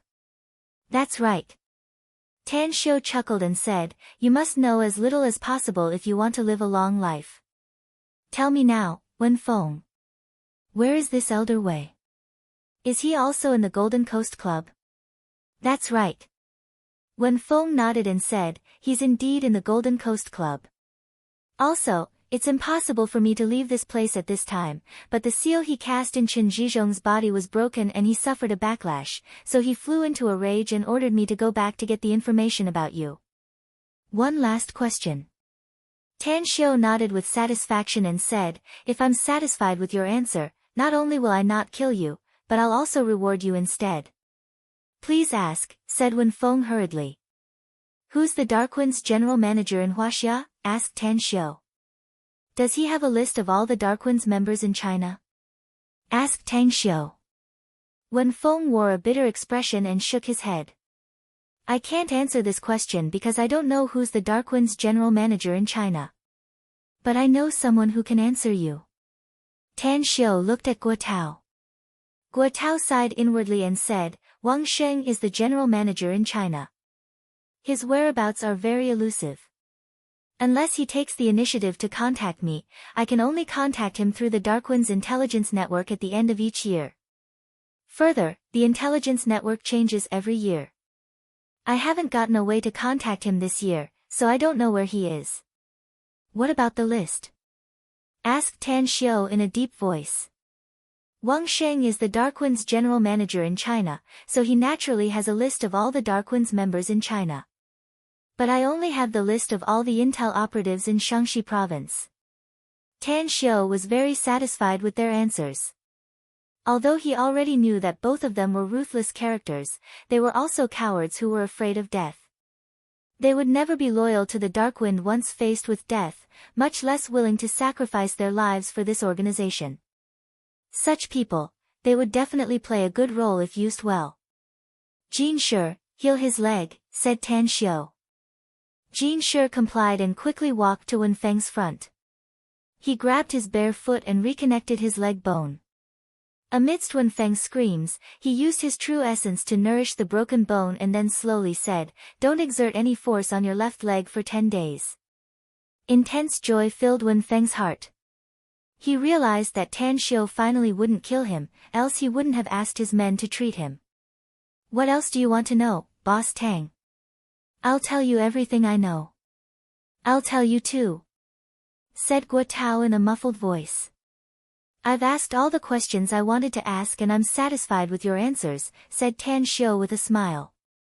But if I let you go so easily, I'm afraid I'll be in trouble if you run to the Golden Coast and tell the Dark Wind about what happened here. Therefore, you two need to promise me one more thing. Only then can you leave. We'll promise you anything. We promise. Both of them answered at the same time. Tan Xiu instantly grabbed Wen Feng and Guo Tao's shoulders and cast the soul-controlling art on them. Then, he said with satisfaction, I've cast a restriction spell on you, and it's 100 times stronger than that old ghost Wei did. In other words, from this moment onwards, your lives are in my hands, and a single thought from me will be enough to kill both of you without a burial. Wen Feng and Guo Tao exchanged dismayed glances. They knew that Tan Xiu wouldn't let them go so easily. They could sense that Tan Xiu was right. Their lives were indeed in Tan Xiu's hands. Chapter 1091. Wen Feng regretted appearing in front of Elder Wei tonight.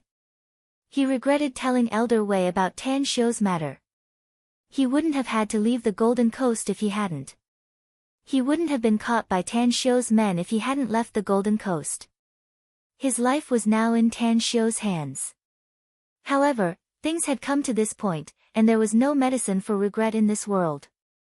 Hence, he could only suppress his unwillingness and respectfully asked, "You haven't told me your condition yet, Boss Tang."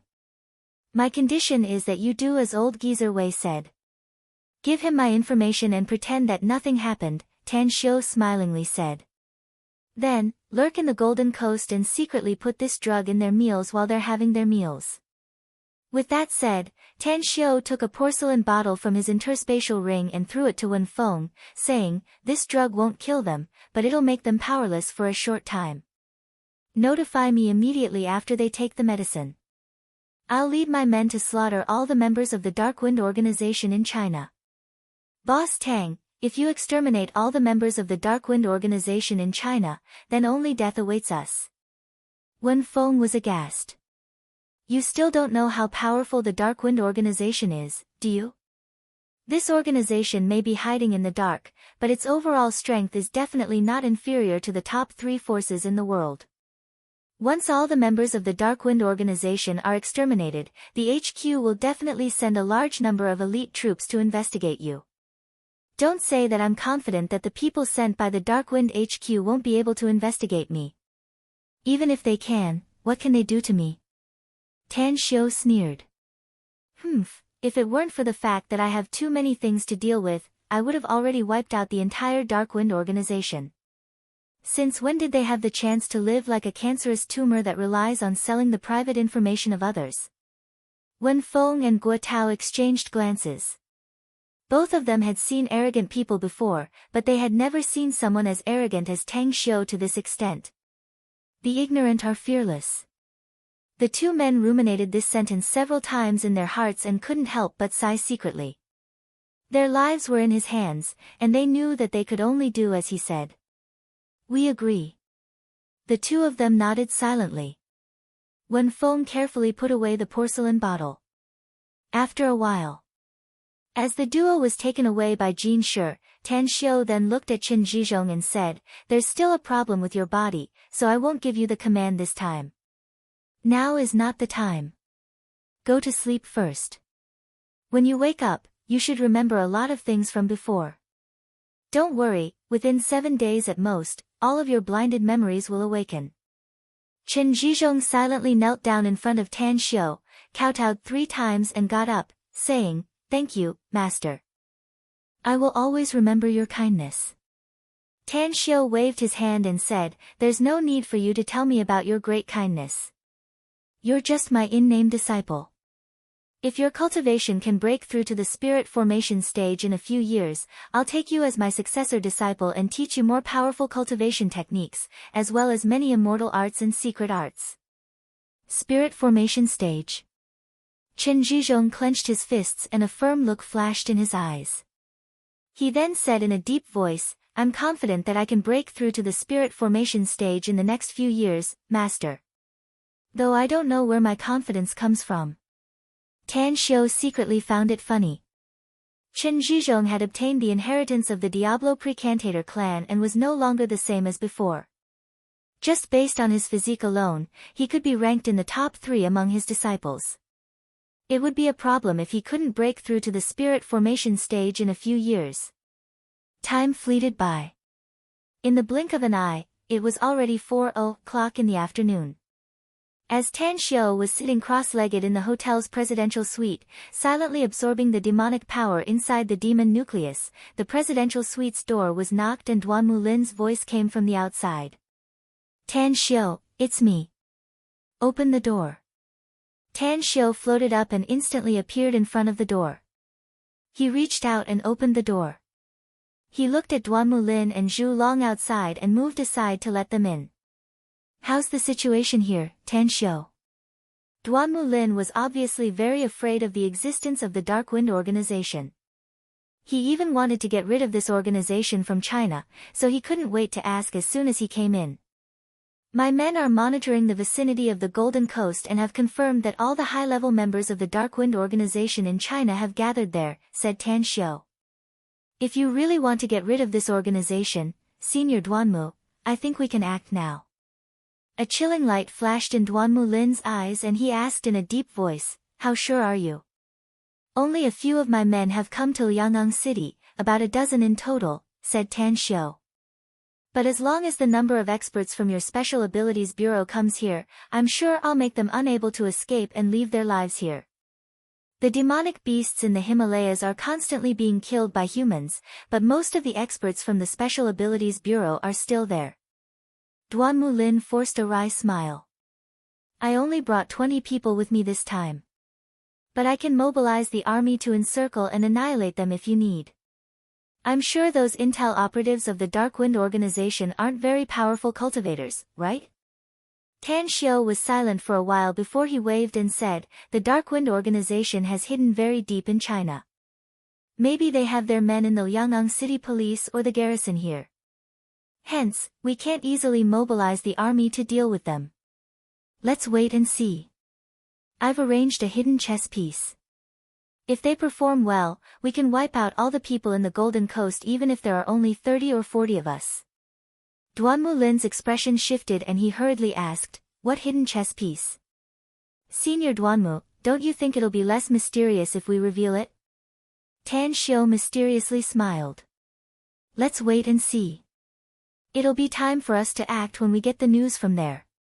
What do we need to do now, then? Asked Duanmu Lin. Are we just going to wait here? Asked Duanmu Lin. Let's break up into smaller groups and secretly sneak into the Golden Coast's private clubhouse in batches. Tan Xiu shook his head. We'll do as you say. Duanmu Lin nodded. He had absolute trust in Tan Xiu after many times of cooperation, as well as absolute recognition of Tan Xiu's ability. Every time Tan Xiu participated in the operation, the result was always satisfactory to him. At the Golden Coast's private clubhouse. The conference hall, which could accommodate thousands of people, was already occupied by hundreds of high-ranking members of the Darkwind organization in China. However, the atmosphere in the entire hall was very strange. No one spoke, nor did anyone move. Everyone quietly sat in their chairs, either resting with their eyes closed, or playing with their mobile phones. Some were even in a daze. The conference hall's door was forcefully pushed open as 8 burly men in black suits and black sunglasses strode into the hall, causing everyone's eyes to look at them. A middle-aged man in a black training suit with long black hair and an extremely ordinary appearance strode into the conference hall's door. His knife-like eyes swept over the hundreds of people in the hall as he strode to the podium. Ladies and gentlemen, I'm Wang Sheng.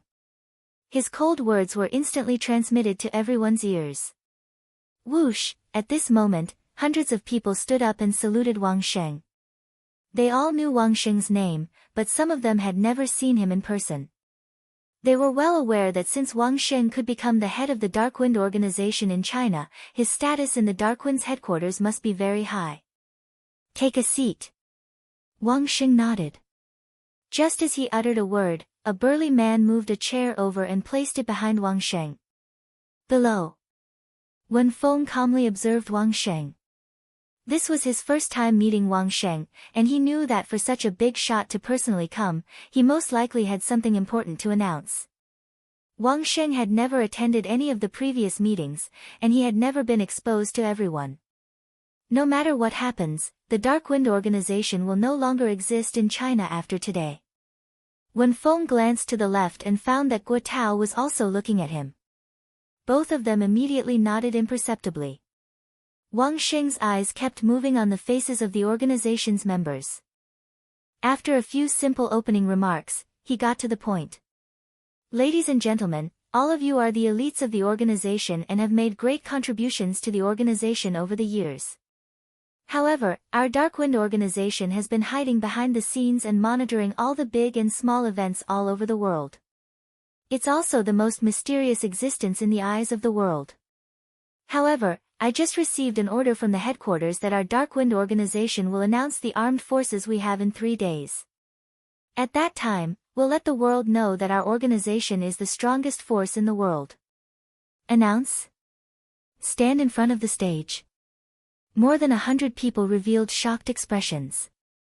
It was obvious that they were shocked by the news. Our organization has suffered a lot of losses recently. Many forces think that we're just a simple intelligence organization and our armed forces aren't good enough, said Wang Xing again. That's why the big boss decided to flex his muscles and make those who covet our organization put away their sharp claws. Otherwise, we'll cut off their claws. At this time, a glint flashed in the eyes of Elder Wei, who was sitting in the first row. He slowly got up and said, I've also received an order from the organization, Wang Sheng. But I think the organization has made the wrong decision to target China. China's situation is very special. Once we reveal our armed forces in China, we're bound to be besieged by the local authorities. I've already reported the situation to the higher-ups. Wang Xing nodded. The order from the headquarters is to carry out the original order. However, we'll be assigned more manpower to establish a legal security company in China. Chapter 1092. In the evening. In the kitchen of the Golden Coast private clubhouse, dozens of chefs in chef's uniforms were sweating profusely as they cooked a variety of delicacies. Waiters were constantly shuttling through the corridors with plates in their hands. The aroma of delicious food permeated every corner of the clubhouse. The dinner party. This was the final procedure of the transference transposition. Once the dinner party was over, hundreds of Darkwind's top executives in China would leave this place.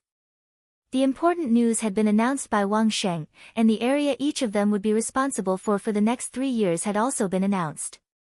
Hence, they needed to go back and prepare for the handover. Time fleeted by. Plates of dishes and bottles of wine were constantly being eaten. After having their fill, these people communicated with each other. Some were ready to leave together, while some were going to stay for the night and leave early the next morning. Near the Golden Coast private clubhouse, 10 black cars were quietly parked in a remote place. There was no light, no figure, and not even a sound. In one of the cars, Duanmu Lin's eyes gleamed. He looked at Tan Xiu sitting next to him with a calm expression and couldn't help but ask, "Aren't we a bit too early, Tan Xiu? I think the best time to strike those people in the Golden Coast is 2 or 3 in the morning." Tan Xiu slightly shook his head and smilingly said, "Senior Duanmu, you can just wait for my news since I said I've made arrangements. It's 8:05 p.m. now, and I guarantee it'll be time to act in half an hour at most." Duanmu Lin shook his head with a forced smile and said, "You brat, you always keep me guessing at such a critical time. You're making me feel like 100 claws are scratching my heart. It's really irritating. I guarantee you that I'll make you chop people like chopping melons, Senior Duanmu." Tan Xiu lightly smiled. Duanmu Lin couldn't help laughing and said, "You think the Darkwind's people are all soft shrimps? Chopping people like chopping melons? Brat, you're waiting for the critical time, so you mustn't drop the chain. If we can't catch all the Darkwind's top executives in one fell swoop this time, those remnants will definitely hide deeper. I'm afraid it'll be very difficult to find their traces by then." "I'm fine." Tan Xiu let out a faint smile and was about to speak when the sound of a text message suddenly came from his mobile phone. He quickly opened the message and immediately handed it to Duanmu Lin. "Senior Duanmu, it's a photo sent by our insider. The man in the photo is called Wang Sheng, the general manager of the Darkwind organization in China. He has a list of the entire Darkwind's intelligence operatives in China." Duanmu Lin's pupils shrunk and he said in a deep voice, "We must capture this Wang Sheng no matter what price we have to pay and get that list from him. We may be able to paralyze the Darkwind's intelligence network in China if we only kill the top brass of the Darkwind in the Golden Coast clubhouse, but those intel operatives will choose to stay dormant. At that time, it will be extremely difficult to dig them out and get rid of them." Duanmu Lin replied with a solemn expression, "That's right.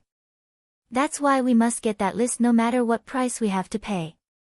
We don't care about other countries, but we can't let this malignant tumor like the dark wind exist in our country. While talking, Tan Xiu's mobile phone rang again. It was still a text message with the content, "Time's up. Time's up." Tan Xiu patted the seat in front of him and said in a deep voice, "Drive straight to the Golden Coast Clubhouse. If you encounter any resistance, kill without mercy." Buzz, buzz, the engines roared, and the 10 black cars were like runaway horses, roaring as they rushed toward the Golden Coast Private Club. When the magnificent door appeared in their line of sight, the 8 burly men guarding outside the door got into a defensive position as if they were facing a great enemy. "The Special Abilities Bureau is handling some business here. Get out of the way or we'll kill you." A cold roar came from the black car at the front of the group. As the emergency brake came to an end, the 4 ability users of the Special Abilities Bureau opened the doors one after another. The 8 burly men's complexions drastically changed, but they still pulled out their pistols from their waists. Before they could pull off the safety on their pistols, lightning bolts flashed and wind blades swept across. In just a few breaths, the 8 burly men were directly beheaded. "Break it." An Earth ability user waved his arms, and Earth dragons formed from the earth slammed into the door. As the door fell inward, a number of black cars roared as they sped inside. Enemies. Angry roars came from the mouths of more than a dozen security guards in the distance. Then, a burst of bullets shot over like raindrops. The windows of the car were smashed, and bullet holes appeared on the car. Just as the cars were still speeding forward, however, the doors were suddenly opened and figures flickered lightning fast as though the Grim Reaper had descended. They manipulated various special abilities and constantly slaughtered the security guards who were shooting at them. Inside the black car in the middle, Duan Mulin's eyes flickered. He used his special ability to block the bullets that shot into the car. He then turned to look at Tan Xiu and said, "Shouldn't you show your trump card now? There are no experts in the periphery, but there are too many people inside. I'm afraid there's no lack of experts here. It's impossible for us to achieve the desired result without letting any of them go." "Haste makes waste, Senior Duanmu," said Tan Xiu with a faint smile. "Please don't be impatient." Duan Mulin wanted to say something but hesitated. He found that he didn't look like a mature and steady old man when he was with Tan Xiu, whereas Tan Xiu was full of self-control and was wiser than an old man who had experienced the vicissitudes of the world. At this moment, Tan Xiu instantly released his spiritual sense and was secretly satisfied with his previous arrangement after his spiritual sense enveloped the area within a radius of hundreds of meters. It was because at least hundreds of people were powerless and slumped on the ground within the range of his spiritual sense. Some of them struggled to stand up, but the effect of the drugs made them fail again and again. "Very good." A smile outlined on the corner of Tan Xiu's mouth. He looked at Duan Mulin and found that he wanted to say something but hesitated. Then, he patted the seat in front and smilingly said, "Stop the car." "Senior Duanmu, do you still remember what I told you before? You can chop and kill the people inside if you want. I guarantee that we can easily take care of the enemies inside." Creak. The cars stopped one after another and more than 30 members of the Special Abilities Bureau and Tang sect disciples came out of the cars. They quickly dealt with the resistance in the surroundings and quickly gathered in front of Tan Xiu and Duan Mulin. "You're in command of this operation, Tan Xiu," said Duan Mulin solemnly. "If that's the case, then I'll respectfully accept your command," said Tan Xiu without any hesitation. "Everyone, heed my order. Control everyone in this clubhouse and make them lose their ability to move. Kill them without mercy if they encounter any resistance." "Understood." A group of figures rushed to the surroundings and soon, only Jin Shi and Chen Zhizhong were left in the place. Interesting. Colluding with the ability users of the Special Abilities Bureau in an attempt to eradicate all the forces of my Dark Wind organization in China. Isn't it a bit too arrogant and conceited?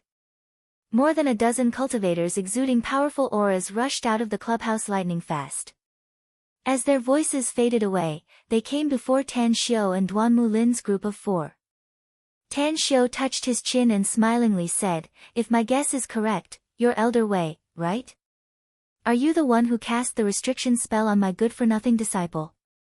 Elder Wei, who was the leader, sneered. I heard you're young and promising, Boss Tang, but I didn't expect you to be a cultivation powerhouse. You can break the restriction spell I cast on Qin Zhizhong's body. No wonder you can become his master. However, I didn't expect you to be someone from China's Special Abilities Bureau. There are still many things you can't imagine, Elder Wei, said Tan Xiu with a smile. I'll show you later. A look of dread flashed in Duanmu Lin's eyes and he coldly snorted. So it's you, Wei Xianyong. I didn't expect you to become the Darkwind's lackey after not seeing you for more than 20 years. Duanmu Lin, I've experienced your special ability more than 20 years ago. You were no threat to me back then, and you're no threat to me now either. Wei Xianyong sneered. Get the hell out of here with your men if you know what's good for you. Else, don't blame me for being ruthless. I'll kill you first and then bring my men to raise your Special Abilities Bureau to the ground later. Duanmu Lin sneered again and again. If Tan Xiu wasn't here today, he might have retreated and didn't want to be enemies with Wei Xianyong for the time being. But it was different now. Tan Xiu was a powerful expert who was at least comparable to a nascent soul stage expert. Even if Wei Xianyong was powerful, it was likely that he couldn't withstand a slap from Tan Xiu. I'll leave them to you, Tan Xiu, said Duanmu Lin in a deep voice. Don't worry, Senior Duanmu. Tan Xiu smilingly said, I don't care about these jumping clowns. Duanmu Lin coldly glanced at Wei Xianyong and strode away. The one he wanted to catch the most was the chief supervisor of the Dark Wind in China, Wang Sheng. Tan Xiu let out a faint smile and hooked his finger at Wei Xianyong and the others. Then, he said, Elder Wei must be very powerful to be able to cast a seal on my apprentice. As a master, no matter how strong the enemy is, I can't sit back and watch my disciple be plotted against. So, bring your lackeys and come at me. Let me see how strong you are. Wei Xianyong shot a disdainful look at Tan Xiu. He couldn't sense any powerhouse aura from Tan Xiu at all. On the contrary, the aura emanating from Jin Shi next to Tan Xiu gave him a faint dread. I'll leave those two brats around Tan Xiu to you. As for this brat, I want to see if he has the capital to be so arrogant. Wei Xianyong waved his arm and more than a dozen experts behind him immediately stormed toward Jin Shi and Qin Zhizhong. Bring it on. Jin Shi grinned and two daggers instantly appeared in his hands. A long spear then appeared in Qin Zhizhong's hand out of thin air. As his wrist shook, spear images emerged.